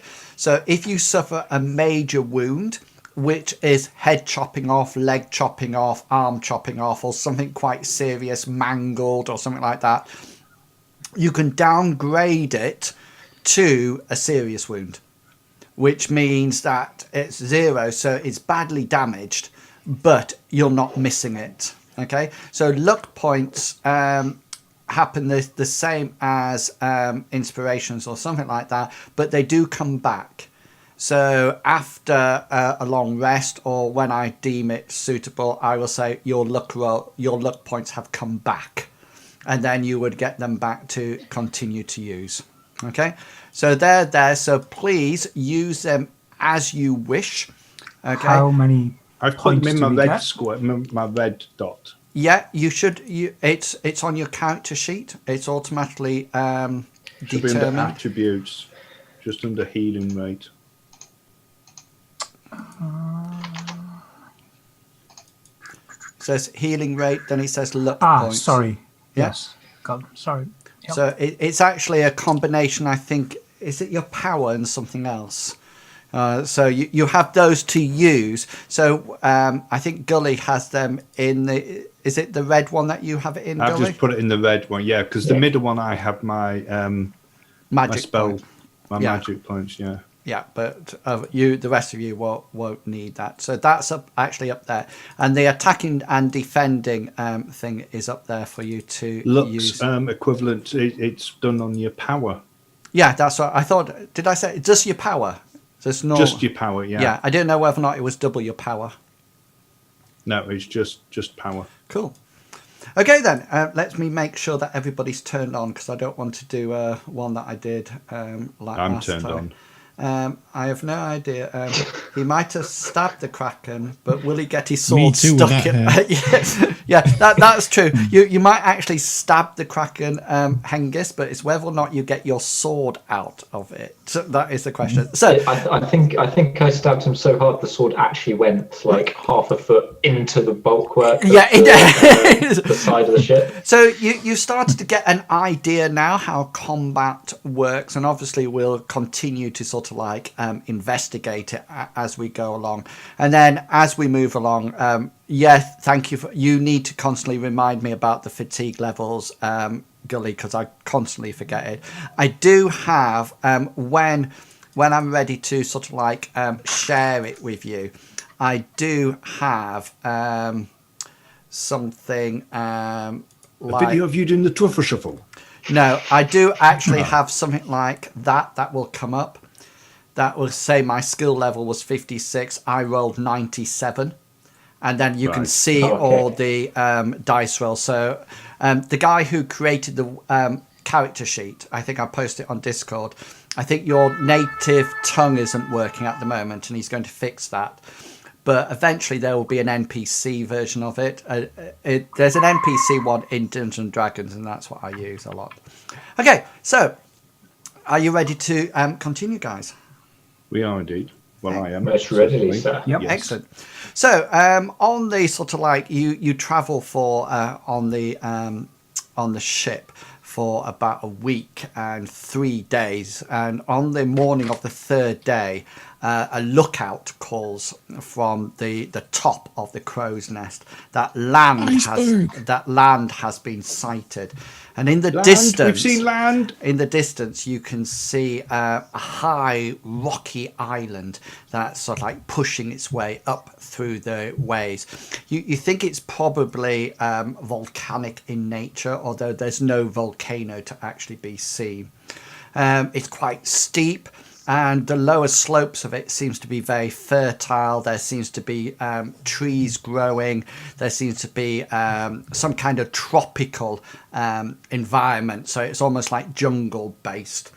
You can also see that there's a sort of like rocks or sandy beaches round about it, and you suddenly notice that the crew, or what's left of it after several people have been thrown, or 4 people have been thrown overboard or decapitated, the ship becomes very quiet as it gets closer and closer. And as you get closer, you notice that the wind drops and the sails, it's just sort of like the sails sort of like flutter, and that's it. And the ship, the wave crest, just sort of like slowly comes to a halt, and you notice that even Captain Seatide, even now, is a bit grim-faced about it all, and you know he's sort of like looking around, and sort of like you sort of like get this feeling that he's probably not as keen as what he was when he left the port. Gulliver's going to go up to Captain Seatide and say, "Do we have to swim? Are we swimming?" "No, boy, we're I'm not swimming. We will take the skiff. Everyone to the boat. Everyone to the boat." And you notice there's just down at one side, there's a little sort of like rowing boat that most of galleons or merchant ships have. So it's almost like not like a life raft. It's what's used when the sea's not the sea becomes too shallow, so the boat, the main ship, will be anchored offshore, and you guys will take the small skiff, the small boat, and row it to the shore. So the wave crest sort of like anchors about 500 meters away from the shore, and you are instructed to gather your gear and get into the boat. Gully will start getting his backpack ready, making sure that everything's on it. Even the big, large copper pot that's actually attached to the outside. And he's going to go down into his bunk, and he's going to come back up with a tunic. Well, it's more than tunic. It sort of looks like it's sort of like 7 or 8 tunics, but they've all had their arms cut off, and it looks like they've been sewn together somehow, and he's going to struggle into it so that it covers up his chest, and then he's going to put his backpack on it. Right, let's go. So Gully sort of like squeezes into some kind of multi-layered tunic over the top, and there's a rope ladder going down into the boat, and everybody is able to load their gear, so all your gear will be going with you to the island. But yes, Hengist, it's probably not wise to put on your, is it bronze, your armor, or it's iron? Iron, yeah, probably not best to put your iron armor on, but it is with you in the boat. It's in my backpack, all wrapped up in slightly oiled cloths to protect it. Cool. So it's all there, and the Captain Seatide sort of like sits at the front of the boat, and he sort of like looks at you all and he says, "Right, shall we go?" I'm going to sit next to Owen. Gulliver's going to sit next to Owen. So there's in the boat, there's 2 benches and 4 oars. So you sort of like sit 2 and 2 and 2 and 2, and each have an oar. I'll sit in the middle, spare seat, Well, which is next to Briggs by the sounds of it, and stowing my kit maybe. I'm not wearing my sword belt. My sword belt is sort of like in the like on one of the boards underneath. Yeah, so like underneath stored. my feet. Yeah, good stored play. there, and then I will. Hengist will start pulling on all with the rest of the group. When, we start So rowing. I think you all have a boating skill. It's in I'm your. not very good at rowing. It's in- Owen, I haven't rowed before. Just pull it. Just dip that end in the water and pull this end. Just put, So Don't give it a let tug. go. Bad. This is going to end bad. so Can you swim, boy? No. so that's. Hengist well, is completely don't fall in then. perplexed Okay, by so this, this oar is- thing. So this is Hengist's boating skill. You all need to roll a boating skill, each one of you. 27. No, I don't think I made it either. If in the Asbit Spocketeer, you can change good. it so it says so you could do it as Owen rather than saying. I thought this would be my second nature. Seeing Okay, so you all get in. Gulliver starts off by actually putting the wrong end in, so he's actually Yeah, got so- hold of the blade and he's trying to put the And you sort of like all set off, and this boat just seems to go round in circles for a while, and then it sort of like comes back again, and the captain Wavecrest Sea Tide goes. Oh, he says, Nobody says we would have to boat. right. He said, let's get this and let's get this together. And he sort of like gives you a brief instruction on how to put the end of the oar in, and then how to pull it, and then twist the oar so it goes flat, and then pull it back, and then you do it again. So off we go. You're now. It's now a little bit easier on your boating skill because you've been told how to do it. Briggs just hears Hengist muttering under his breath. I don't understand. A whole bunch of swear words, and this is beneath me, and give me a sword any day. And still Gulliver will this. stop rowing and he'll put his hand up and he'll go, Captain Sea Tide, Captain Sea Tide, Captain Sea Tide. What is it, Can boy? I navigate? Can I navigate? I'm no good at this. He sort of like says, sit in the front, and I'll pull your oar for you. And it's sort of like gets there. Yeah, I'll sort of like try Can I just to. point out that I actually made the very easy. You did, yeah, but it was easy that we were going for. So I'll sit in the front. Gulliver will get into the front. So Gully's now in the front, and he's sort of like, and we need to try to get this boat on its way. Okay, guys, we can do this. We can do this. After 3, 1, 2, 3, row! Oh yes, We're getting there. Keep it up. Keep it up. yes. And row. So Briggs is sort of like still all over the place, but with the captain pulling as well, and Hengist finds this skill now and is pulling away, and Owen also sort of like starts to get it right, and the boat slowly on a slight angle sort of like heads towards you. You're almost like tacking as if you're going into a headwind. You know, instead of going straight this way, you're going off to one side and then going off the other side. And Gully's sort of like shouting instructions, but not actually looking where he's going at all. And sort of like what you think would probably should have taken like a 5-minute rowing action, you know. It takes about 15 minutes, but eventually you sort of like get there. You pull the boat very securely up onto the beach, and so like Gully jumps out onto the sand, quite excited, and Captain Sea Tide sort of like comes out and sort of like straightens himself up, and just sort of like looks at you all and says, "Call yourself, you're land lovers." He says, "You're all land lovers."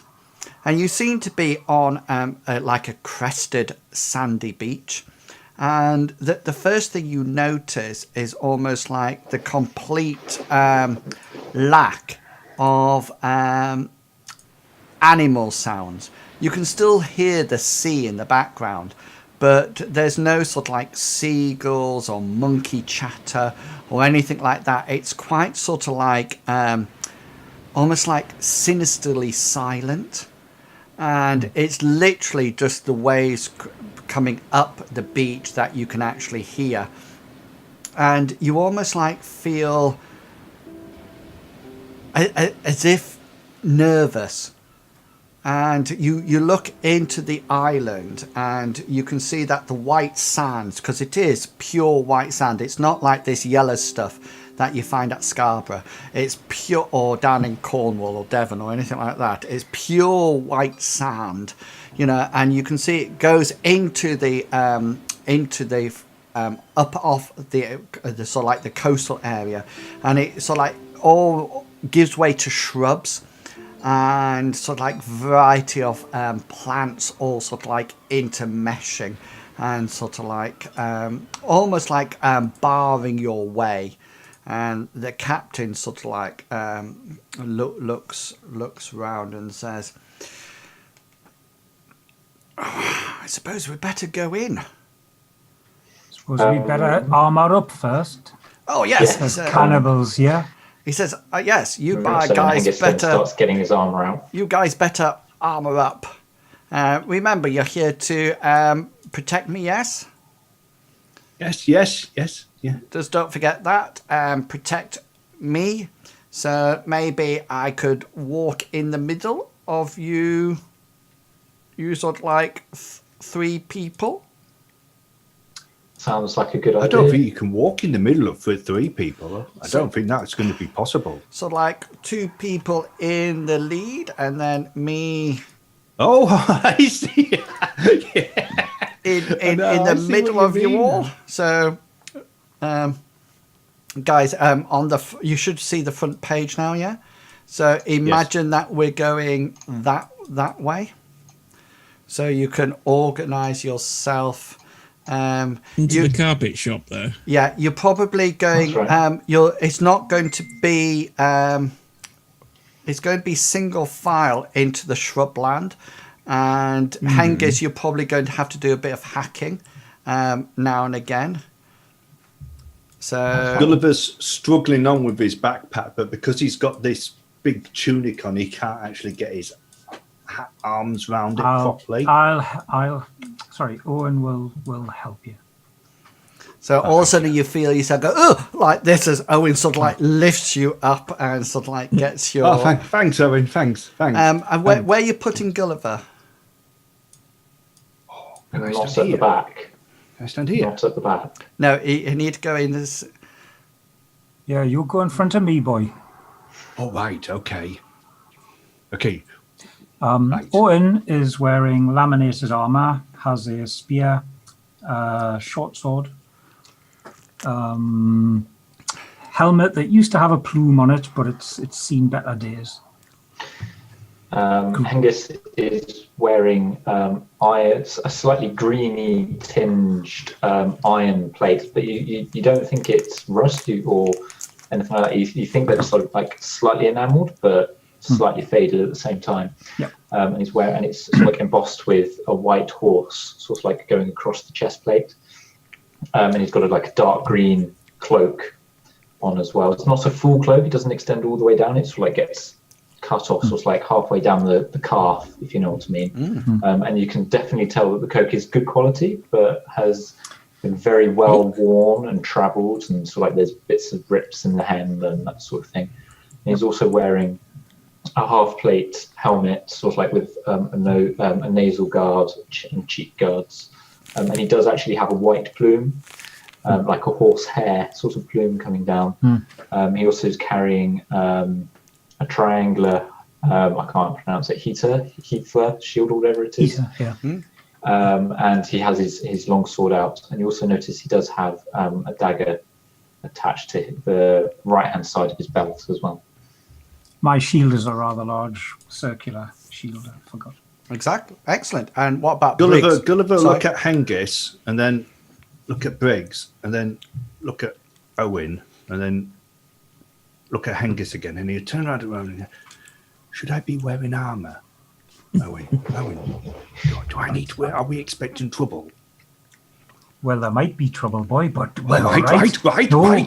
Can you give me a got hand your with my magic. backpack? Can you give me a hand with my backpack? Of course, lad. I'll pick him up by the backpack again so his feet dangle off the floor. and then shake him a little bit, and it should all be sorted out. Hengist turns around, sort of like casts a glance over his left shoulder, seeing that everyone is sort of like assembled. He will say, "Right, let's move." Well, I'm not ready. I'm not ready. I also need to know what Briggs is carrying. Gulliver's going to take off the copper cooking pot from outside his backpack and actually put it on his head so that it looks like a helmet. And then he'll say, "Right, can you help me back on?" Is the handle sort of like a chin The strap? handle's Chin strap, coming yeah. down, yeah. So he's there with this cooking pot actually on his head. And what's Briggs Okay. doing?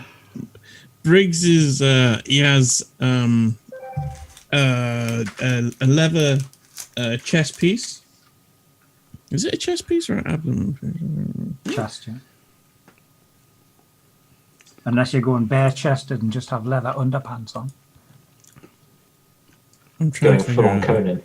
Okay, so yeah, he's got a leather chest piece, and the rest he's kitted out in furs, animal furs, on his legs and his abdomen, Cool. and his head. I think it is too. Excellent. No, not his head. Have you got a Davy Crockett hat? Yeah, with a raccoon Yeah. down the back. A raccoon tail? Okay, the captain seems to have some kind of laminated hard armor on, and he's carrying, as you can see from there, some kind of cutlass or tulwar in his hand. He doesn't seem to have a shield, but his cutlass is sheathed as you head off. Okay, guys, so as you get to the actual shrubland, it's really hard going in there, and Hengist is sort of like hacking away at the undergrowth to sort of like allow you to sort of like proceed through it. Can you all please make for me a standard endurance roll? Should be in your standard skill. Hengist fails completely and collapses under the weight of his armor. I'll tell you what happens if you fail or if you succeed. I just need to... 100! Did Oh, mine that come wasn't up? me. Phew. What happens when you get exclamation marks? That's a fumble. Did mine come up? No. No. Do you have to have your character? Oh, I Click see. on your Sorry, token, I yeah. clicked the wrong thing. All right. Have I got everyone?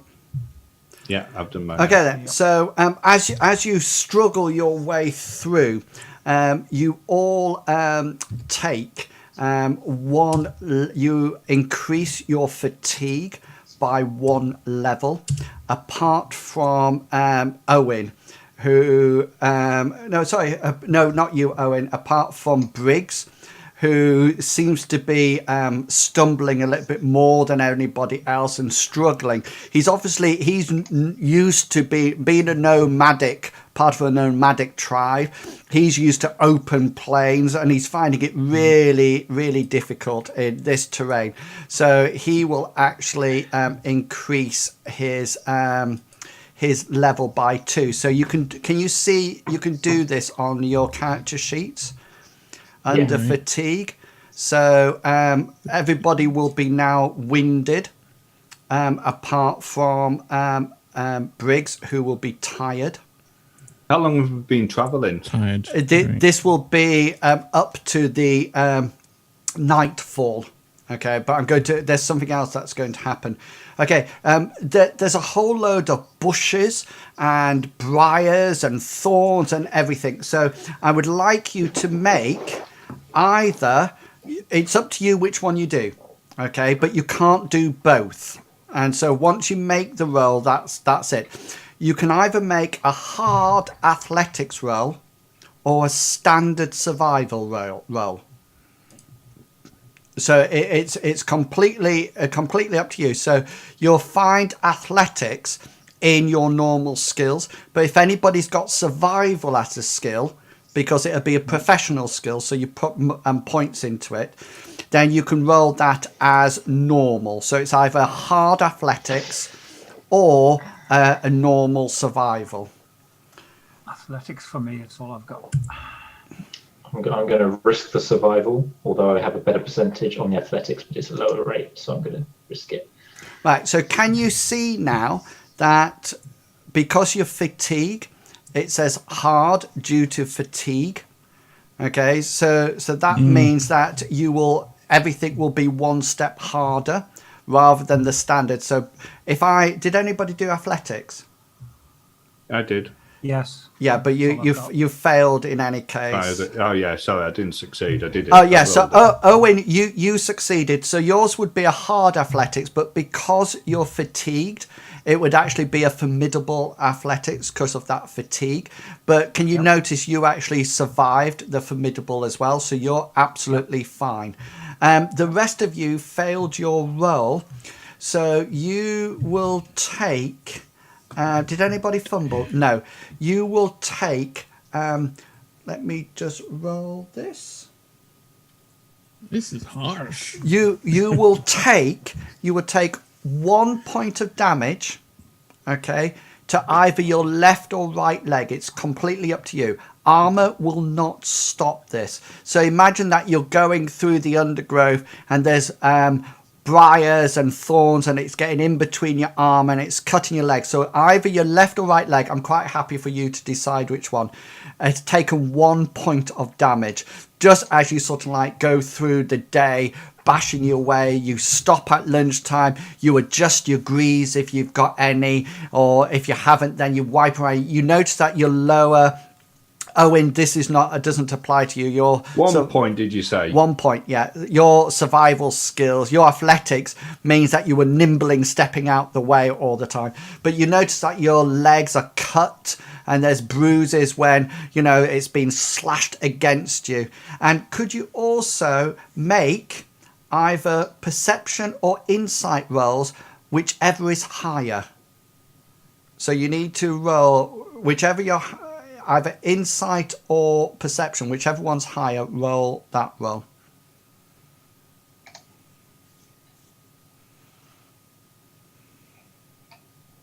I don't know. Insight. That's 25. Perception.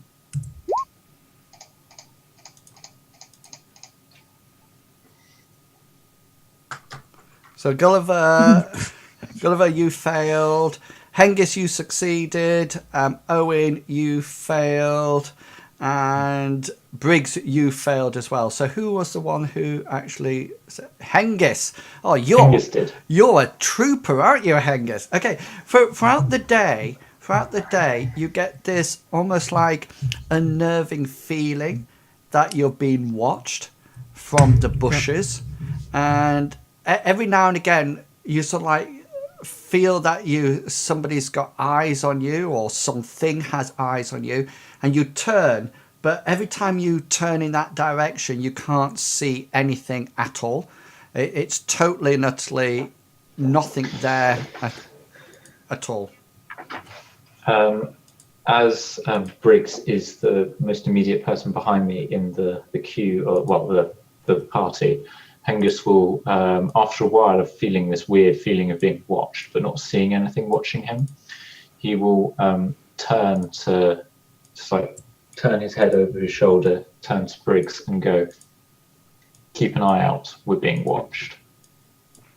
Da, da, da. Gulliver's really tired and he's hot and he's sweaty and he's annoyed and he's banged his left leg on a bloody branch as he's going on and he's mumbling to himself and he's just going to keep saying, "Hengist, can we stop? I'm tired.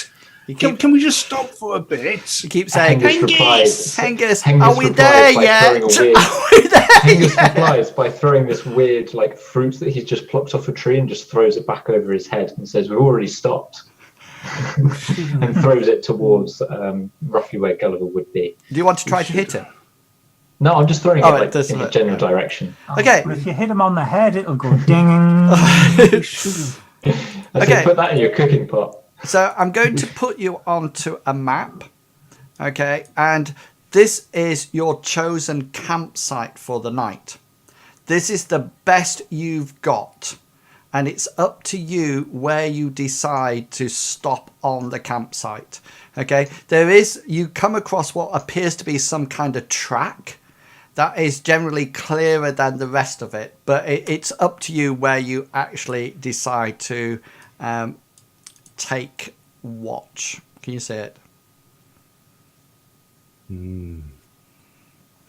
Just so you know, these areas here, you can actually camp underneath them.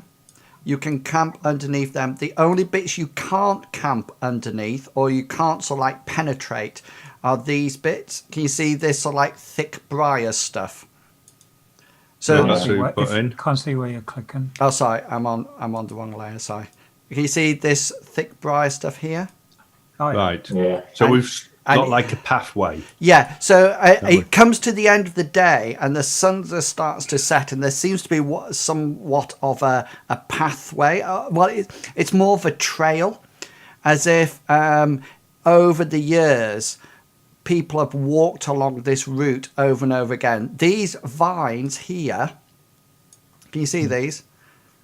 Yeah, these are actually overhead. So they're actually passing between this tree and this tree overhead, up above you. Okay, they're not sort of like on the floor, but like I say, you can actually go underneath these.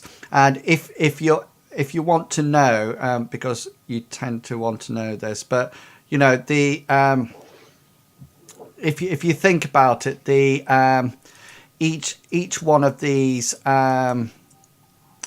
Each one of these has like a trunk, if you're interested for, you know, but it's just sort of like naturally in the middle for cover aspects if you're interested with anything like that.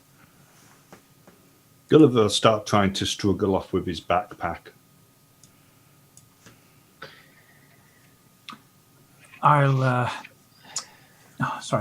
Owen will help him off with it. Oh, thanks, Ori. Thanks. Right, what are we doing now? Shall I gather firewood? Do we need firewood? I'll gather firewood. Don't go too far, boy. Hengus says... No, I won't leave the clearing. I won't leave it. Gulliver will start looking Hengus around shouts, for stay firewood. within sight, or always stay within sight of someone, or if you're going off further than sight, take someone with you. Never be alone. Whereabouts would you like to put the base of the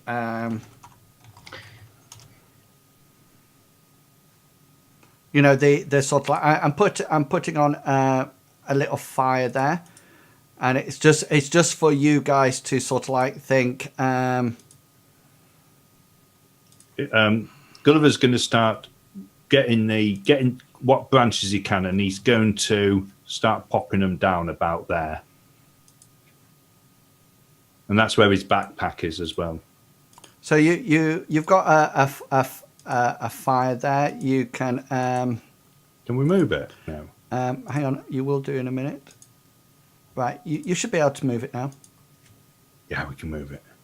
So you can decide whereabouts you want to put it. Doesn't really matter. It's all pretty rubbish. So he's going to, when Gulliver's got some hollowed of branches and twigs and stuff like that, he's going to bring over his backpack there, and he's going to open it up, and he's going to fish out a tinderbox, some flint and steel he has. Do you want to put yourself up by the campfire then, sorry. Gulliver? Yeah, sorry. I had it zoomed out. Oh, it's gone on to a different thing. All my what do you call it? It disappeared. 3 and 2. Whilst this is happening, Hengus is he's putting his shield down. He's taken his helmet off and his cloak, and he's taken off his like main chest piece of armor, but he's still keeping his arms and legs armored for the moment. Yeah, you sort of like, you look at the cuts and bruises on your legs, and they seem to be quite superficial. They don't look to be that that important. You're just sort of like annoyed with yourselves, really, that you've had all these cuts on them. But you probably think from here on in, you know, I've crossed this path, this trailway. It's not going to be that much. There's not going to be that much sort of like problem. You do notice that when you have a Hengist, you can see on the captain that the captain's legs are almost like ripped to shreds, and he seems incredibly tired, and he sort of like slumps down in front of the fire, and you can almost like hear him sort of like breathing really sort of like heavily. Gulliver's going to take his helmet off his head and put it on the floor, and then he's going to rummage in his backpack again, and he's going to come out with a water skin. And he's going to unstopper it and start pouring water into the helmet that he's just taken off his head. And then he's going to stopper it out, and he's going to put it in the fire to start boiling. Yeah. Boiling water. Hengist will pick up his cloak and drape it over the captain, whilst sort of like not taking the armor off, but loosening the captain's armor, like any straps that he can see and that sort of thing, so that it's not as constricting on him. Just make a perception roll, Hengist.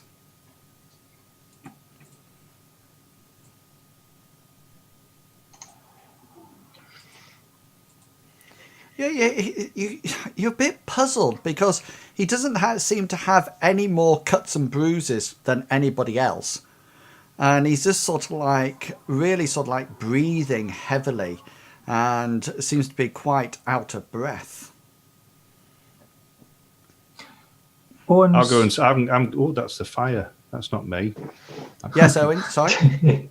Sorry, Owen will drop his backpack roughly where he is, take his helmet off, but I'll keep it at the perimeter and just keep watch while everybody's setting up camp and stuff. Excellent. Gulliver's going to go back into his backpack, and he's going to rummage around in it again, and he's going to come out with sort of like a folded up bit of cloth, and he's going to go and sit over next to Captain Seatide, and he's going to open up the cloth and say, "Like a biscuit." He's just sort of like, do you want to move your character?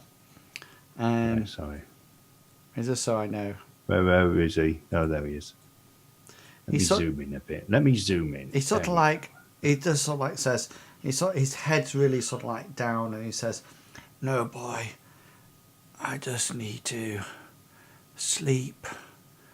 I just need to sleep. Sleep now. I need to sleep." Are you tired? I've walked exactly the same distance. I'm not tired. Are you tired, Owen? No, lad. Not that tired. No. Make an Why is he so insights check, Gully. Am I still, what do you call it? Yeah, you will be until you sleep throughout the night. If you notice on your character sheet, it will tell you how long you need to rest for to get rid of it. Yes. 0.03, 0.08. I've got hours, apparently. Everybody's a bit different regarding. Oh, okay. It depends what your constitution and your constitution is. Okay.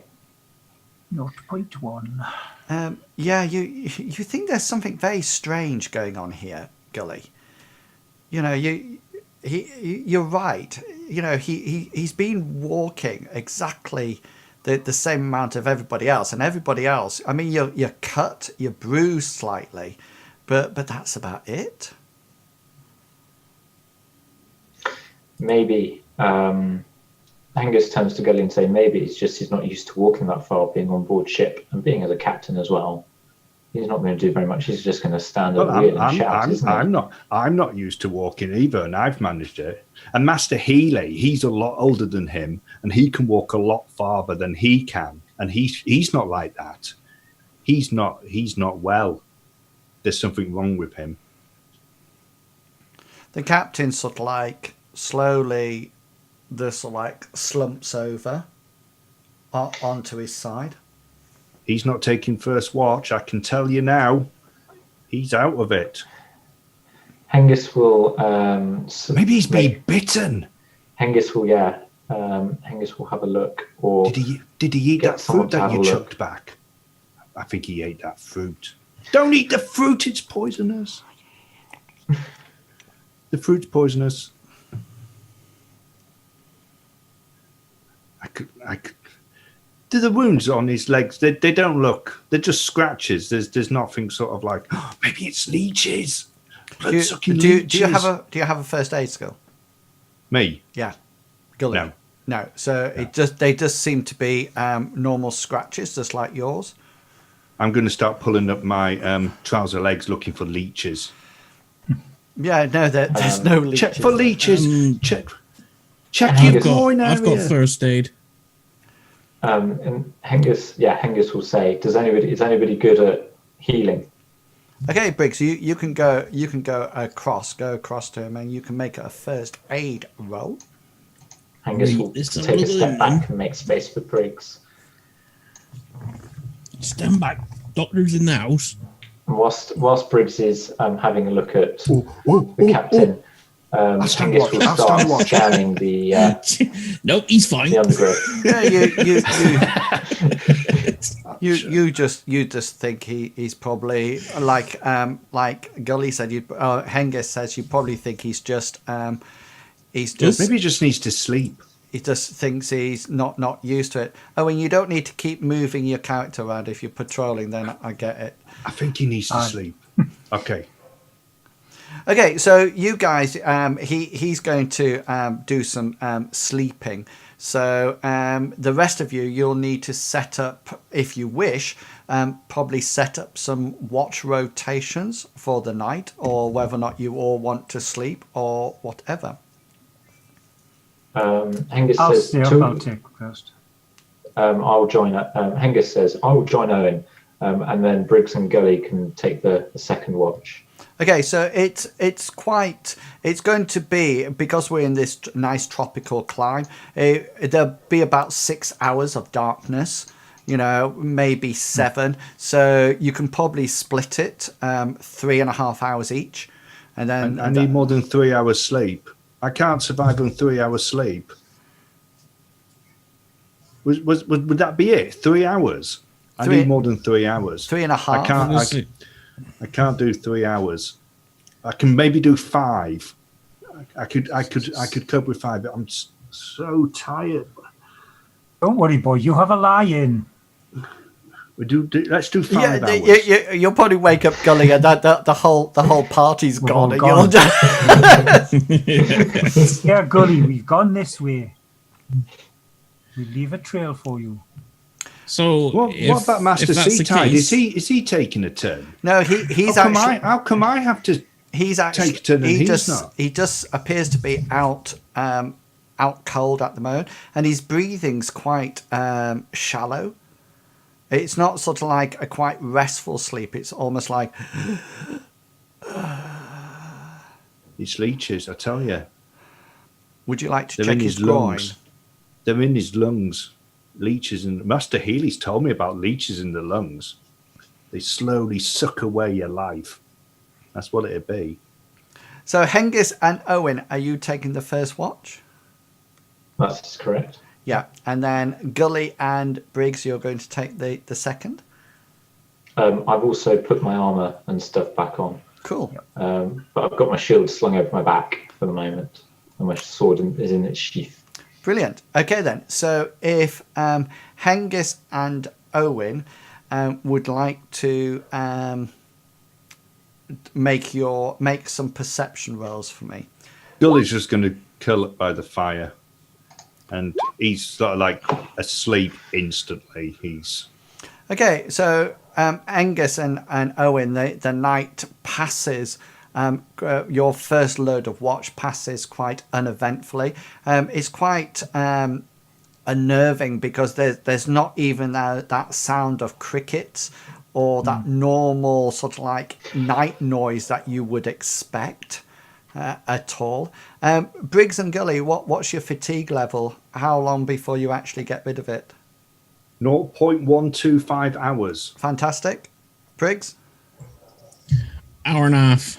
Excellent. So when you guys wake up, you can actually remove that fatigue for your perception rolls.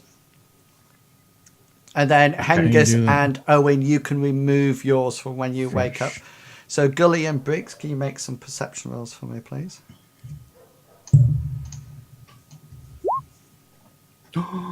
I succeeded in a roll.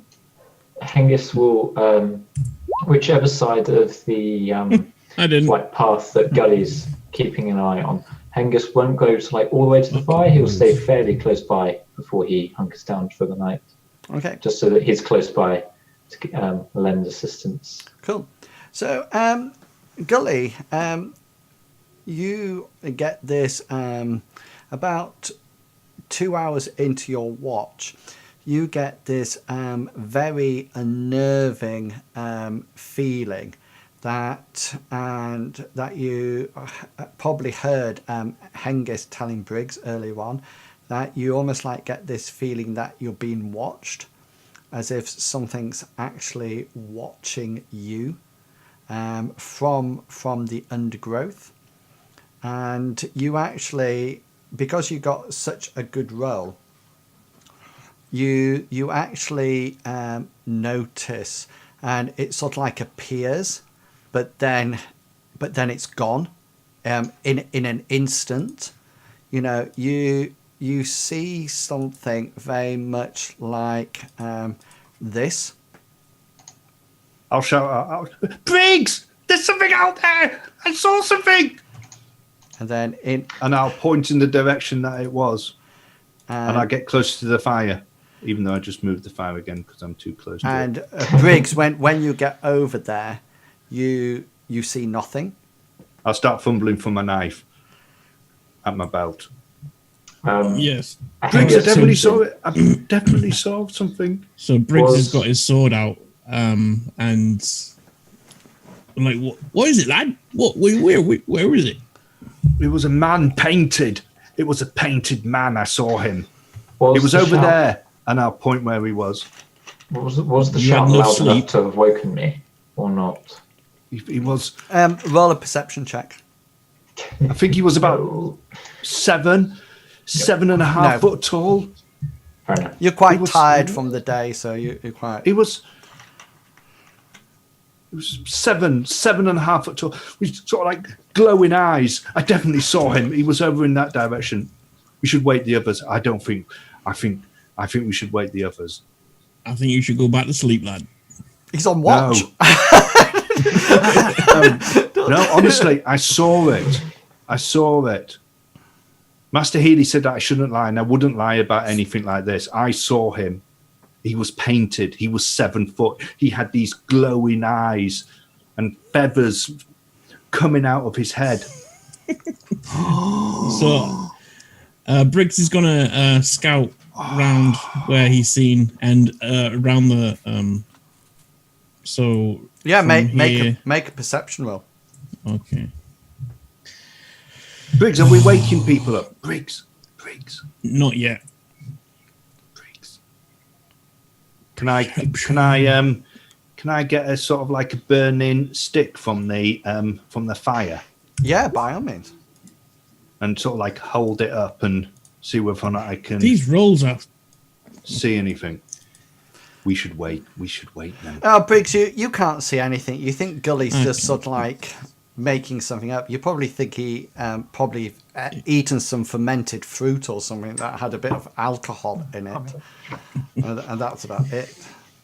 like, you've been sipping Owen's juice, have you? No, I saw something.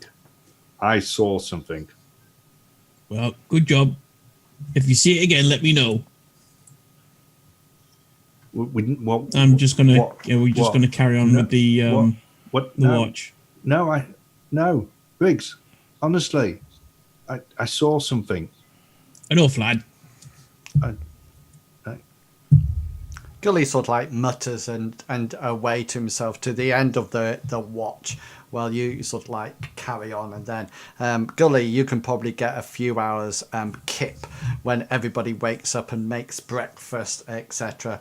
The interesting thing is you notice that Captain Seatide doesn't wake up. He's still almost like curled up into a fetal position. His breathing is very shallow, and he looks like he's got sweat coming down from his brow, and he sort of like every now and again he seems to be muttering or mumbling something. And he's all like, I think the painted man's got him. The painted man. Owen, I saw something last night. There was a painted man. He was over in this tree. Gully will go over to where it was, even though he takes the campfire again because he's too close to it.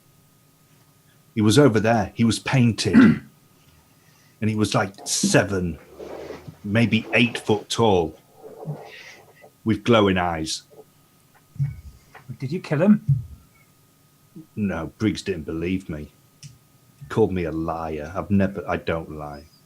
I might bend the truth occasionally, but I never lie. You've been drinking my brandy while I've been asleep, boy. No. What's wrong with Captain Seatide? Is he supposed to be leading us to where we're going?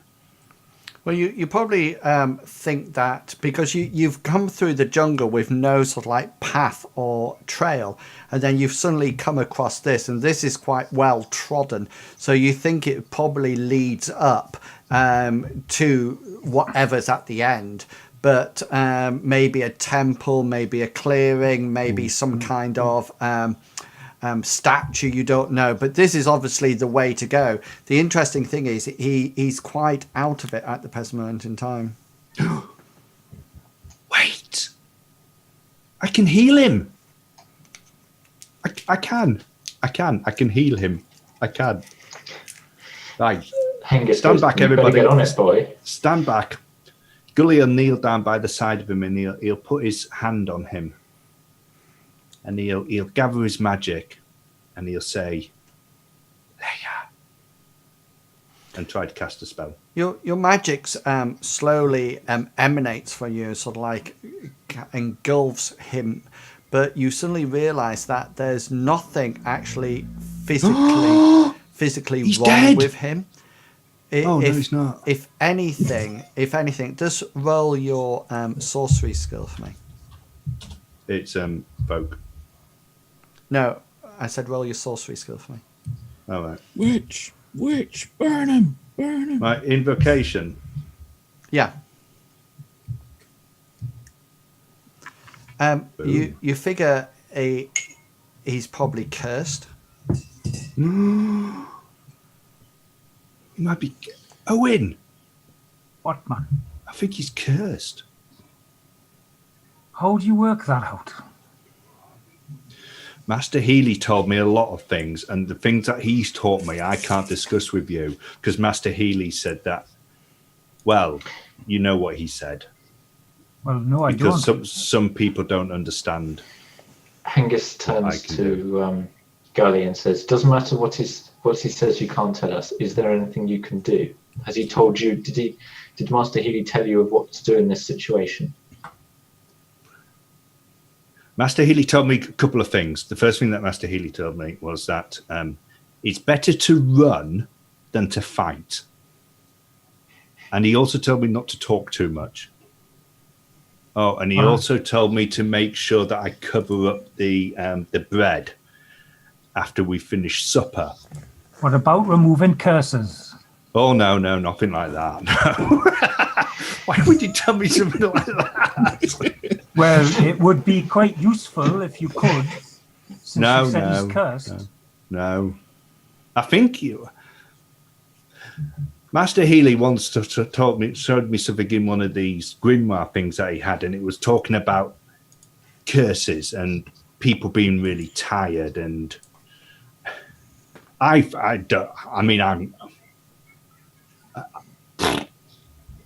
you tell me. I mean, I think that's what I think. I mean, he might have just, he might just be old. But I think curse. What would curse him? Painted man! Curse of the oldness. No. Owen's Could gonna be the check curse out of the painted captain. people. Um, Briggs didn't believe me. Now you believe me, don't you, Briggs? Ha! Painted men. Wait a minute, Goody. Let me have a look at the captain. I'll give him a once over. Owen Tell you, he's doesn't have cursed. much of a medical skill, but he'll give it a bash. Yeah, by all means, roll your first aid skill. Whilst this is happening, Hengist is going You to haven't taken your sorry. fatigue off. Oh, He's yeah. cursed. Hengist is failed going anyway. to ask Gully Yeah. to describe the painted man to him again. He was a man that was painted. You just, only Owen, you saw just him- don't think. You just think there's nothing physically wrong with him, really. He's Yeah. got a few cuts on his leg, like you have, and everybody has. But apart from that, there seems to be nothing physically wrong with him at all. Is there any sign of things like mosquitoes and tsetse flies and that kind of thing on the island?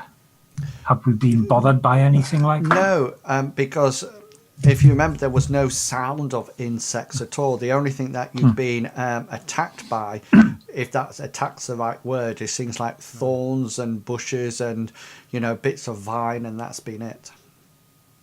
He was a man. So He was painted. I think he was probably 8 foot tall.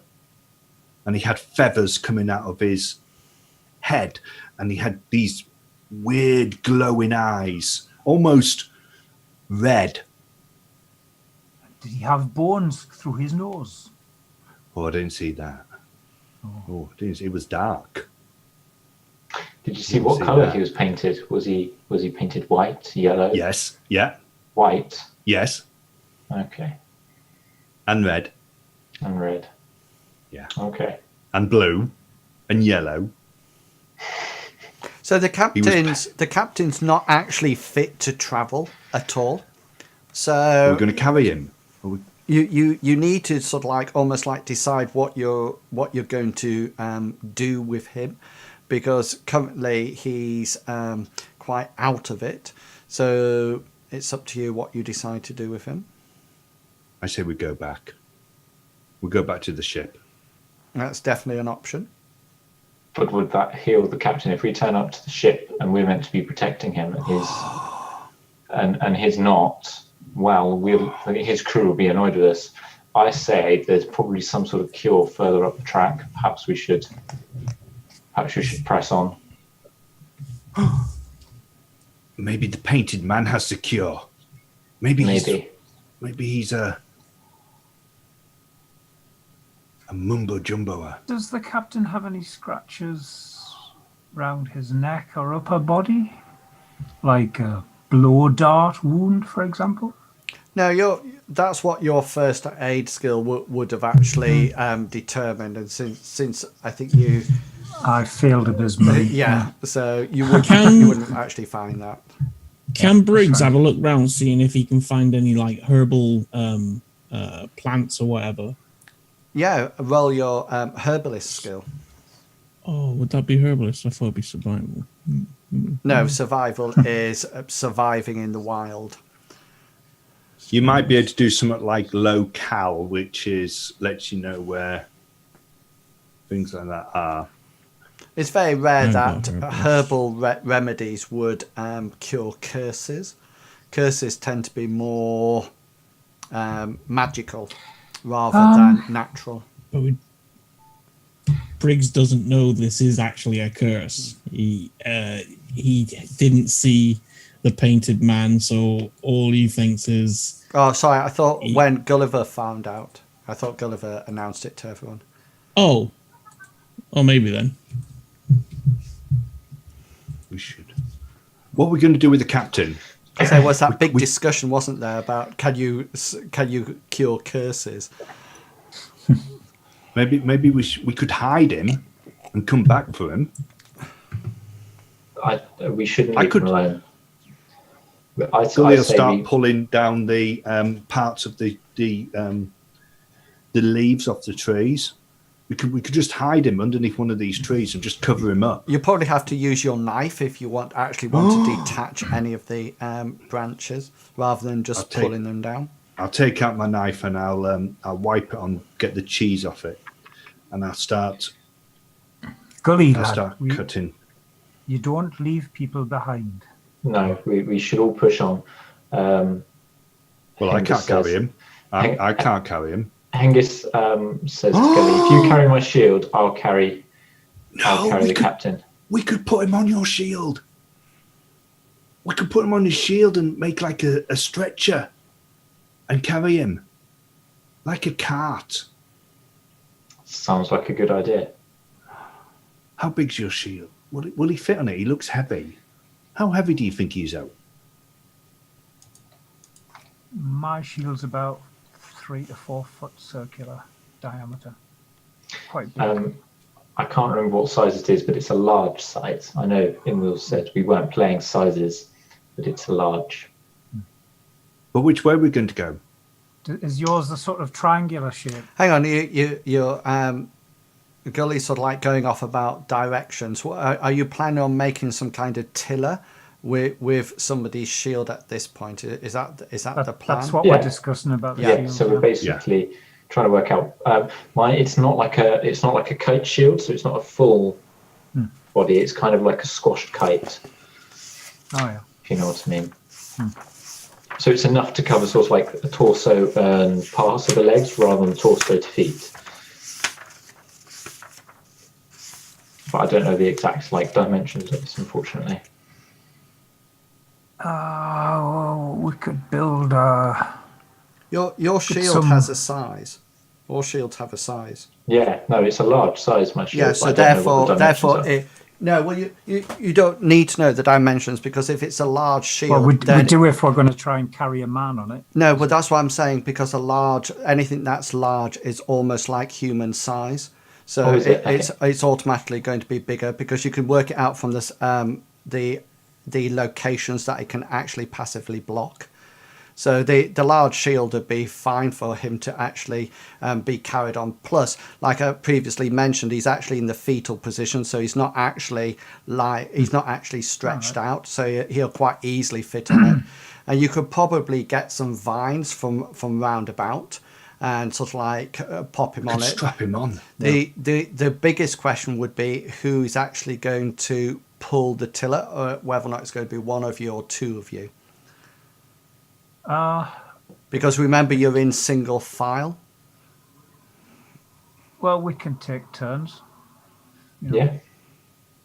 That is okay. I'm happy with that. So it's more whereabouts in the marching order you're going to put him at as you head off. Still in the middle. Yeah, it's the safest place usually. We're going to have to keep to the path, though, aren't we? Because we won't be able to pull it through the undergrowth. Correct. Yeah. But the painted man wasn't on the path. He was behind that tree. And if he's got the cure, we're going to have to follow the path. Briggs, boy, you're a tracker, aren't you? Can you see any footprints over there? I can't pull it. So do you want to get yourself into some kind of order that if you just use him how he is at the moment? If I'll give over, so you should actually have control of the captain now. You should be able to move him. Billy will put out the campfire, making sure that it's properly out, and he'll empty the water out of the cooking pot, and then he'll put it back on his head and put it. Cool. So Hengist, are you pulling it? Hengist will take the first turn of pulling the shield. Oh, so we're using it like a sled? Yeah. Yeah. Okay. So do you want to organise it? So you'll probably put the vines over your shoulders, then hold on to both the vines, Hengist, and then forward like that. So you sheathe your sword, so you'll have both hands on the tiller and pulling it along.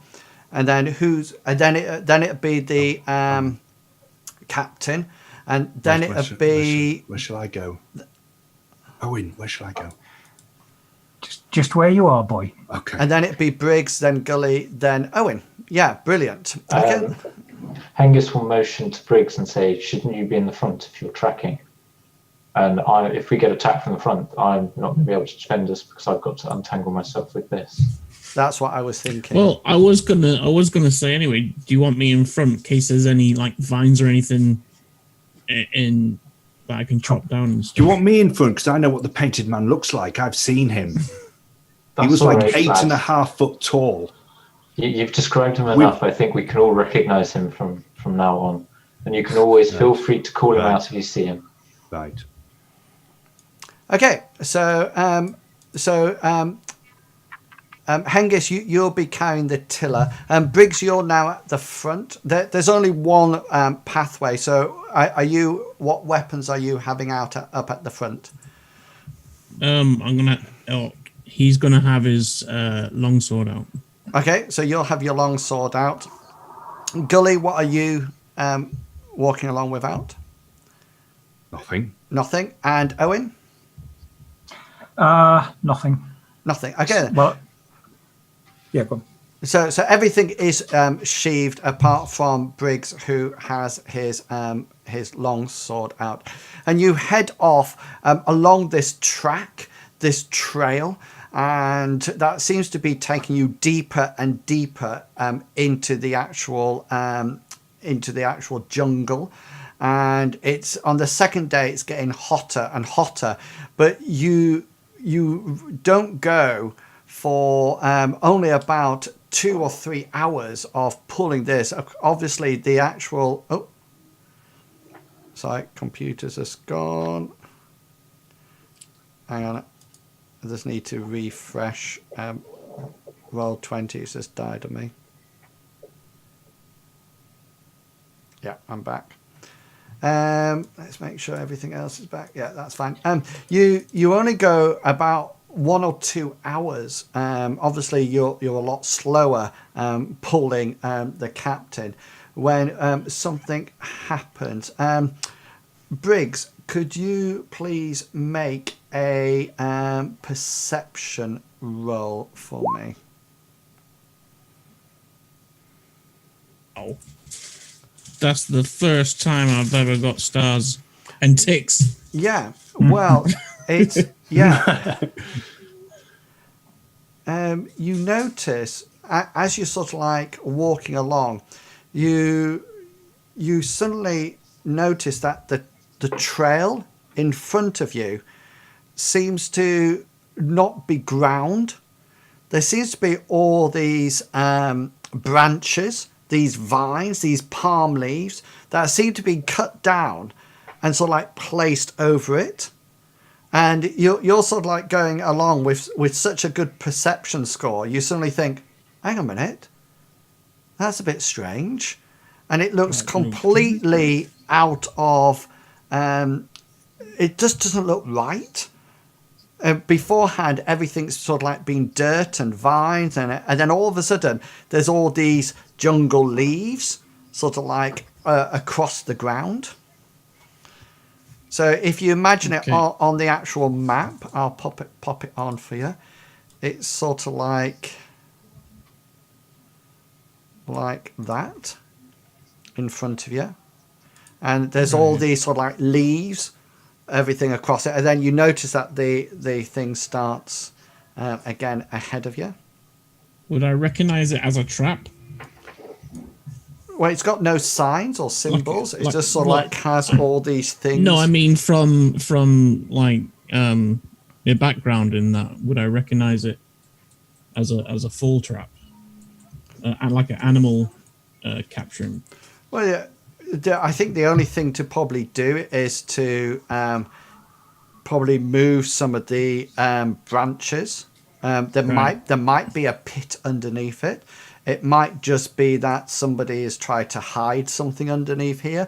It might be that they're trying to, hide footprints. It's just unusual that there's just all these leaves, all these, just like these leaves here. Yeah, They're just sort of like all spread along So, the. okay, I'm going to turn around and tell him to. Sorry. Briggs is going to turn around and tell the caravan to halt while he checks out this. Are we stopping for the day, Briggs? Are we stopping? Not yet, lad. Angus will put down, like unhinge him from his shield with the captain on, and sort of like roll his shoulders, stretch, and twist his back and stuff. Cool. Do you want to break, boy? I'll take over for a while. So, Briggs with his sword is gonna We move stopping the for the leaf, night? Is it? move the leaves. He's gonna like flick the palm leaves or whatever the leaves they are, like move them out the way with his sword.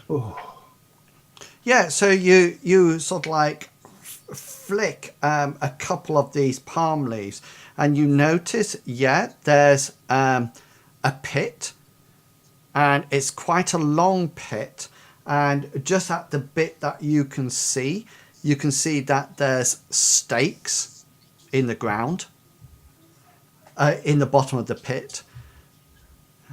So Gulliver's going to sit down and It's a rest trap. back on his backpack because he's really tired, even though we've only been going for 2 hours. So it definitely looks like some kind of staked pit. Briggs is going to inform the in-group that there is a pit trap in front of him. What did he say? A pit trap? A pit Is there a trap. way around it? Yeah, you could probably move. You probably can get round it. That's not a problem. Pit trap. Do I need to roll anything for that, or just No, your role is to actually find it. right? Okay. So he will guide round where he's cleared the area. As you all pass by this, you do realize, you do look at this pit trap and sort of like think, you can notice in it there's sort of like some skeletal forms down there of some animals, but obviously some humans as well. And you do figure that if you fell in this, then it would cause you serious harm. And the stakes are quite sharp, and you also notice that the floor of the pit seems to undulate and move, and just as you take a casual look inside, there seems to be quite thick snakes weaving themselves in and out of the stakes.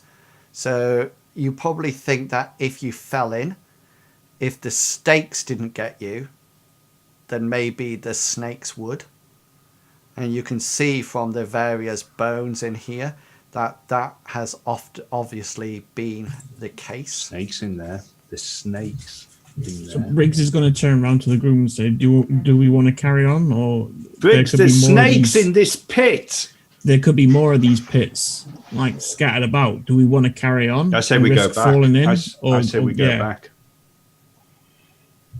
Well, we've got to go on. We've come this far, Hengist I suppose. will nod and agree with Owen, says that's probably the best course of action. There's got to be someone in this island that can heal the captain. Shall I take over from you for a bit, Hengist? I think Briggs should keep on going first, though. Hengist replies to Owen, "Yes, please. I'll take up rear guard." And if I'll take Briggs is happy. next ones. I'll do the next one.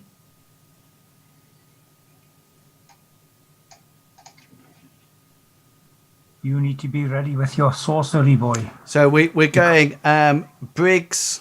Let me just move this. So we're going Briggs still with his sword out. Owen, you'll be pulling the tiller. Yeah. Yeah. I presume your shield will go on your back, is it? And you I could carry that. you got a spear as well, haven't you? I can carry the shield. Oh yeah. Can someone take my shield? I could carry the shield. Oh, we could put it on top of him. It'd be like a turtle. That may be funny, lads, but that's not a good idea.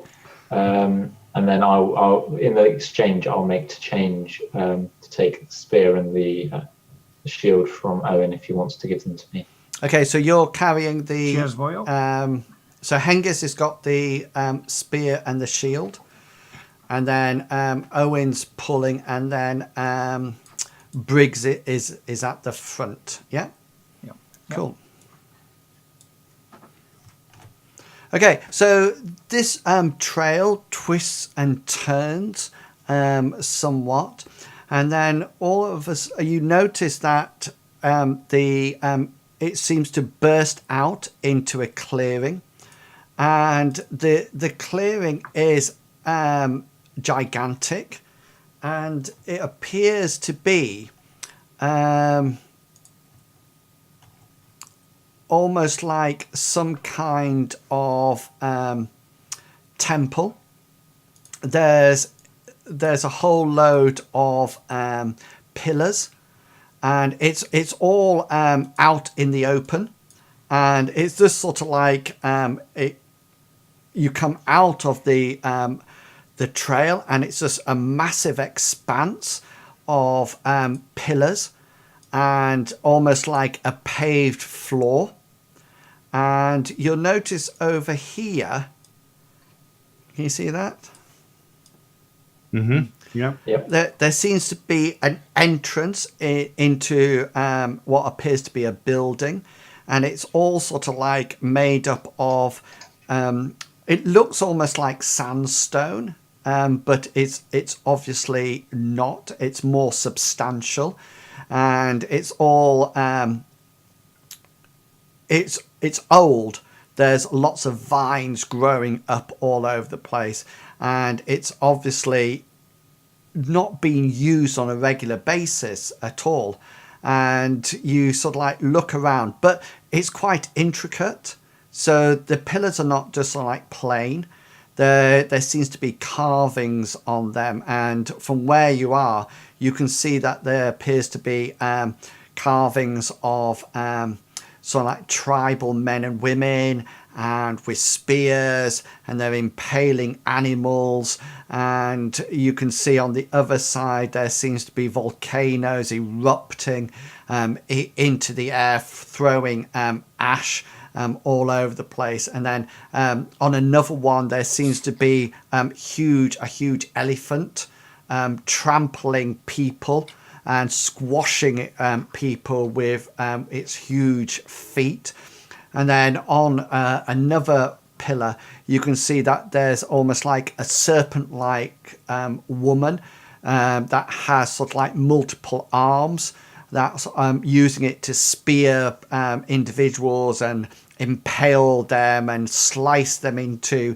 And it's very sort of like Bayeux tapestry in its sort of like design. So these tribal people are like cut open, almost like very Aztec Inca-y in the design, how it's sort of like created.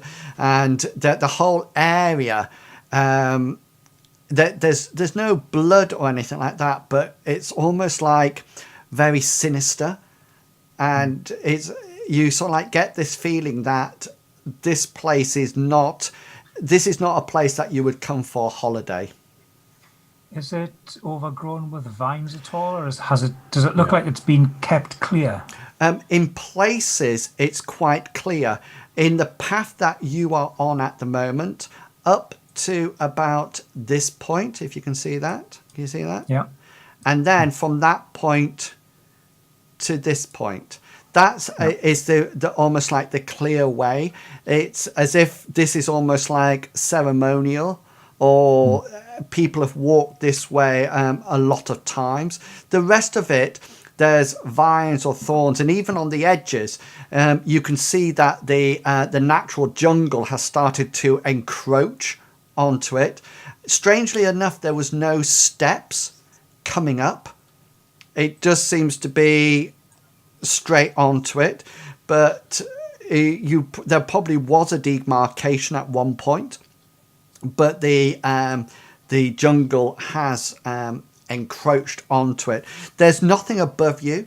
The pillars just seem to go up and stop, and that's it. So there's no roof, there's no ceiling, and the pillars seem to go up. The pillars, most of them are about 10 foot high, but some of them have been broken and sort of like are being smashed and are not so big. But like I say, some of it looks really nice and in good repair, but other parts of it, not at all. Gulliver's just stood there, eyes wide, mouth open, just looking at these pillars. Okay. And then he's going to turn around to Hengist and he's going to say, I don't think we should be here. I don't think we should be here, Hengist. Angus replies with sort of like a wary look as he's glancing around. It's like you can visibly see that he's starting to not get tense, but make himself ready to defend himself and the party. And he will turn to Gully and say in a hushed tone, I'm feeling the same, but this is still the best chance of sorting the captain out. Can you take my Be pot ready. off? Can you take my pot off my backpack? Hengist Or can you help me off with it? Help me off with my backpack. Hengist leans Owen's spear, against his shoulder and helps Gully with his backpack and his pot and his brass cooking pot, putting it on his helmet and like tapping him on the head with it as he does it. Hengist, you've still got Owen's sword and spear and shield, haven't you? Yes. Yeah. Okay. Okay then. So you put unless Owen wants them back. You put Gully's helmet firmly on his head. What are we going to do? There's this entrance way up here. This building. Did I say where the natural path goes? Yeah. Yeah, sorry. Yeah, up to. Can you just say it again? Because I was zoomed out. It goes up to. Yeah, whoever was red there. Yeah. And then up to. Yep. Should we keep to the path? There was a pit on the last one.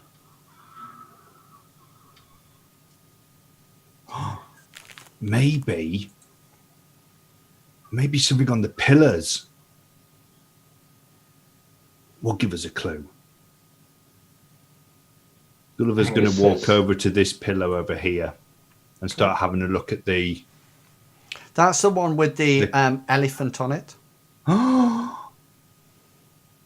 he start pulling off some of the vines so we can see it better? No, these are the ones that are totally clear. It's the ones off the beaten track that are actually more vines. So you can see the elephant. It sort of like seems to be a huge white elephant, and it's sort of like it's on one part of it. It's reared up with its feet up like this, and then further round the pillar, it seems to be stamping on humans. So they're sort of like it's right on the chest, and it's like this, and there's that stylized blood sort of like pouring out of the poor victim, and there's sort of like the little matchstick men, tribal men, sort of like throwing spears at it, so you can see the spears sort of like stuck into this this elephant, but they're almost like matchsticks, so stuck into things. Gulliver just stand there going, wow. Okay. Would anybody else like this? to do anything? Aye, lad, there's some on this one as well. So that one is the one with the serpent woman, with the serpent body of lower half, but then the upper half, she's naked, but she has like 6 arms, and so like 2 carry spears, 2 carry cutlasses, and 2 carry sort of like hooked swords, and she's sort of like, she's got on the spears, there's sort of like tribal men impaled, you know, and she's swiping, and you notice that all the tribal men round about are sort of like either running away or almost like kneeling down to worship her. And there's a wonderful scene with one of the curved swords. She's just taken off one of these people who are kneeling down, as just sort of like taken the head off. Seeing that the one that Owen's looking at has got a topless female, and the one that Gulliver's looking at has got an elephant, Gulliver is going to make his way over to the one that Owen is looking at and start going, "Wow." Hengist will slowly look at each of the pillars that he can see to see if he can see any sign of a two-headed snake. That's no elephant. You shouldn't be looking at that, boy. You're too young. No, there's on either. I'll ping them. Hang on, let me just get on. And either on this one, or that's the elephant one. That's the serpent one. These seems to be some kind of human sacrifice. And there doesn't seem to be any with like a two-headed snake on them at all. With that, Hengist will grunt and say, okay. And then he will carry on and sort of like move slightly further up, stand next to Briggs to keep an eye on the front of the party. Okay. Gulliver's going to have a look at Captain You've still Seatide. still with Owen's spear and shield. Unless Owen wants them back, then yes. Yeah, pass them back, boy. I'll pass them back in that case, and I'll have my hand firmly on the hilt of my sword in that case. Cool.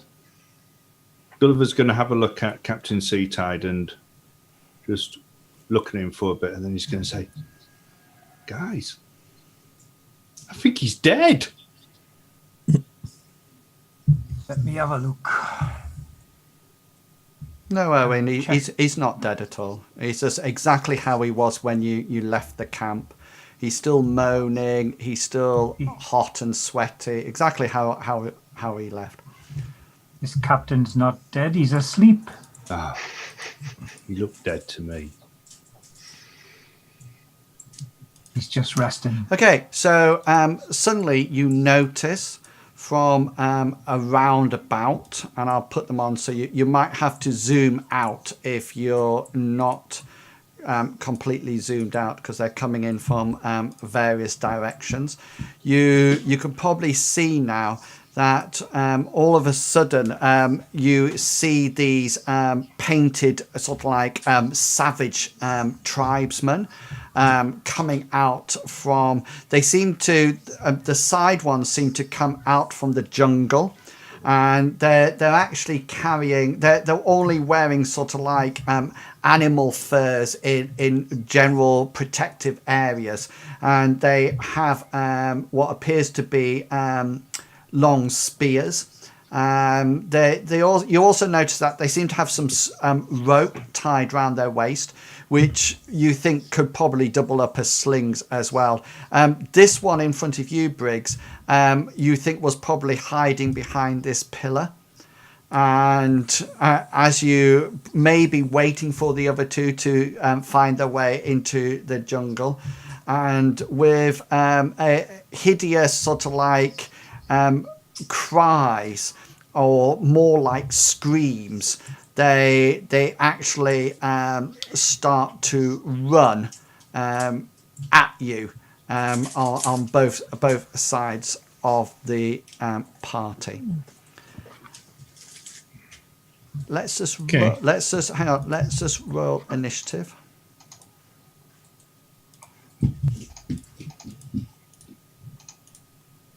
Oh, get in 17.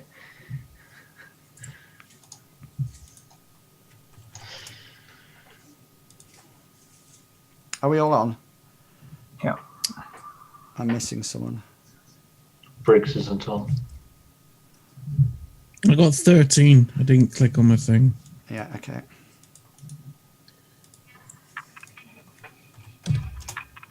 Cool, there you go. Right, so Gully will be first, then Hengist, then Owen, then Briggs, and the Savages will come in at 11. And that's where we're going to leave it for tonight, guys. And then that gives you plenty of time, Sprocketeer, to head off to... Yeah. Is it Skaggath? Yes. Yeah. First edition D&D tonight, yeah. Fantastic. Excellent. So we will leave it there, and just briefly, so Sprocketeer still has time to head off. If you would like to explain to people who you are and where they can find you. Off you go. Anybody can go. You might well go first, Sprocketeer, because you've got another game to go to. Yep. Hi, I'm Sprocketeer. I'm here in this game. In Will's D&D on... Starts on Saturday. Saturdays, yeah. Yes, I completely forgot. You see, I miss it a week. Yeah, we've had 2 weeks off, but it's back on Saturday. Sunday's Curse of Strahd, where I've just died. You died again? Kicked to death by a hut. I thought it was a boulder. No, it was a hut. I thought they chucked a boulder at you. I didn't realise it was a foot. No, he was chucking the boulders at the other guy. Oh, right. Barbarian. It's a hut on legs, controlled by an old hag, and it stomped me to death. And the week before, you got incinerated with a fireball. I've been incinerated 3 times now. I know. Was the hut called Jabba? It was. There's a D&D creature called Baba Yaga. Yeah, that's right. Oh, yes. Who was a hag come witch, and it was someone of her kind. Would have been better if it was called Jabba, then it could have been Jabba the Hutt. Or Peter. Yeah. Yeah. Excellent. So lots of role playing for you all over the place, but that's done on their channels, isn't it? On my channel, not on your own channel. Yes. Yeah. Fuzzy Mushroom Blue, is it? Yes. Or I'll give a shout out to Skaggath. So if anybody wants to go and continue watching D&D, then there you go. There's Skaggath's thing. Excellent. And Longshanks. Hi guys, I'm Longshanks EPG. You can come and find me on a Monday night, every other Monday night, here in this wonderful world of Runequest. Most Tuesdays, I say most because there's no Shadowrun next week. There's no Shadowrun tomorrow, but there is Shadowrun the week after. Yeah. Sorry, there's no Shadowrun tomorrow, but normally you'll see me here in this channel on Tuesday nights playing Shadowrun.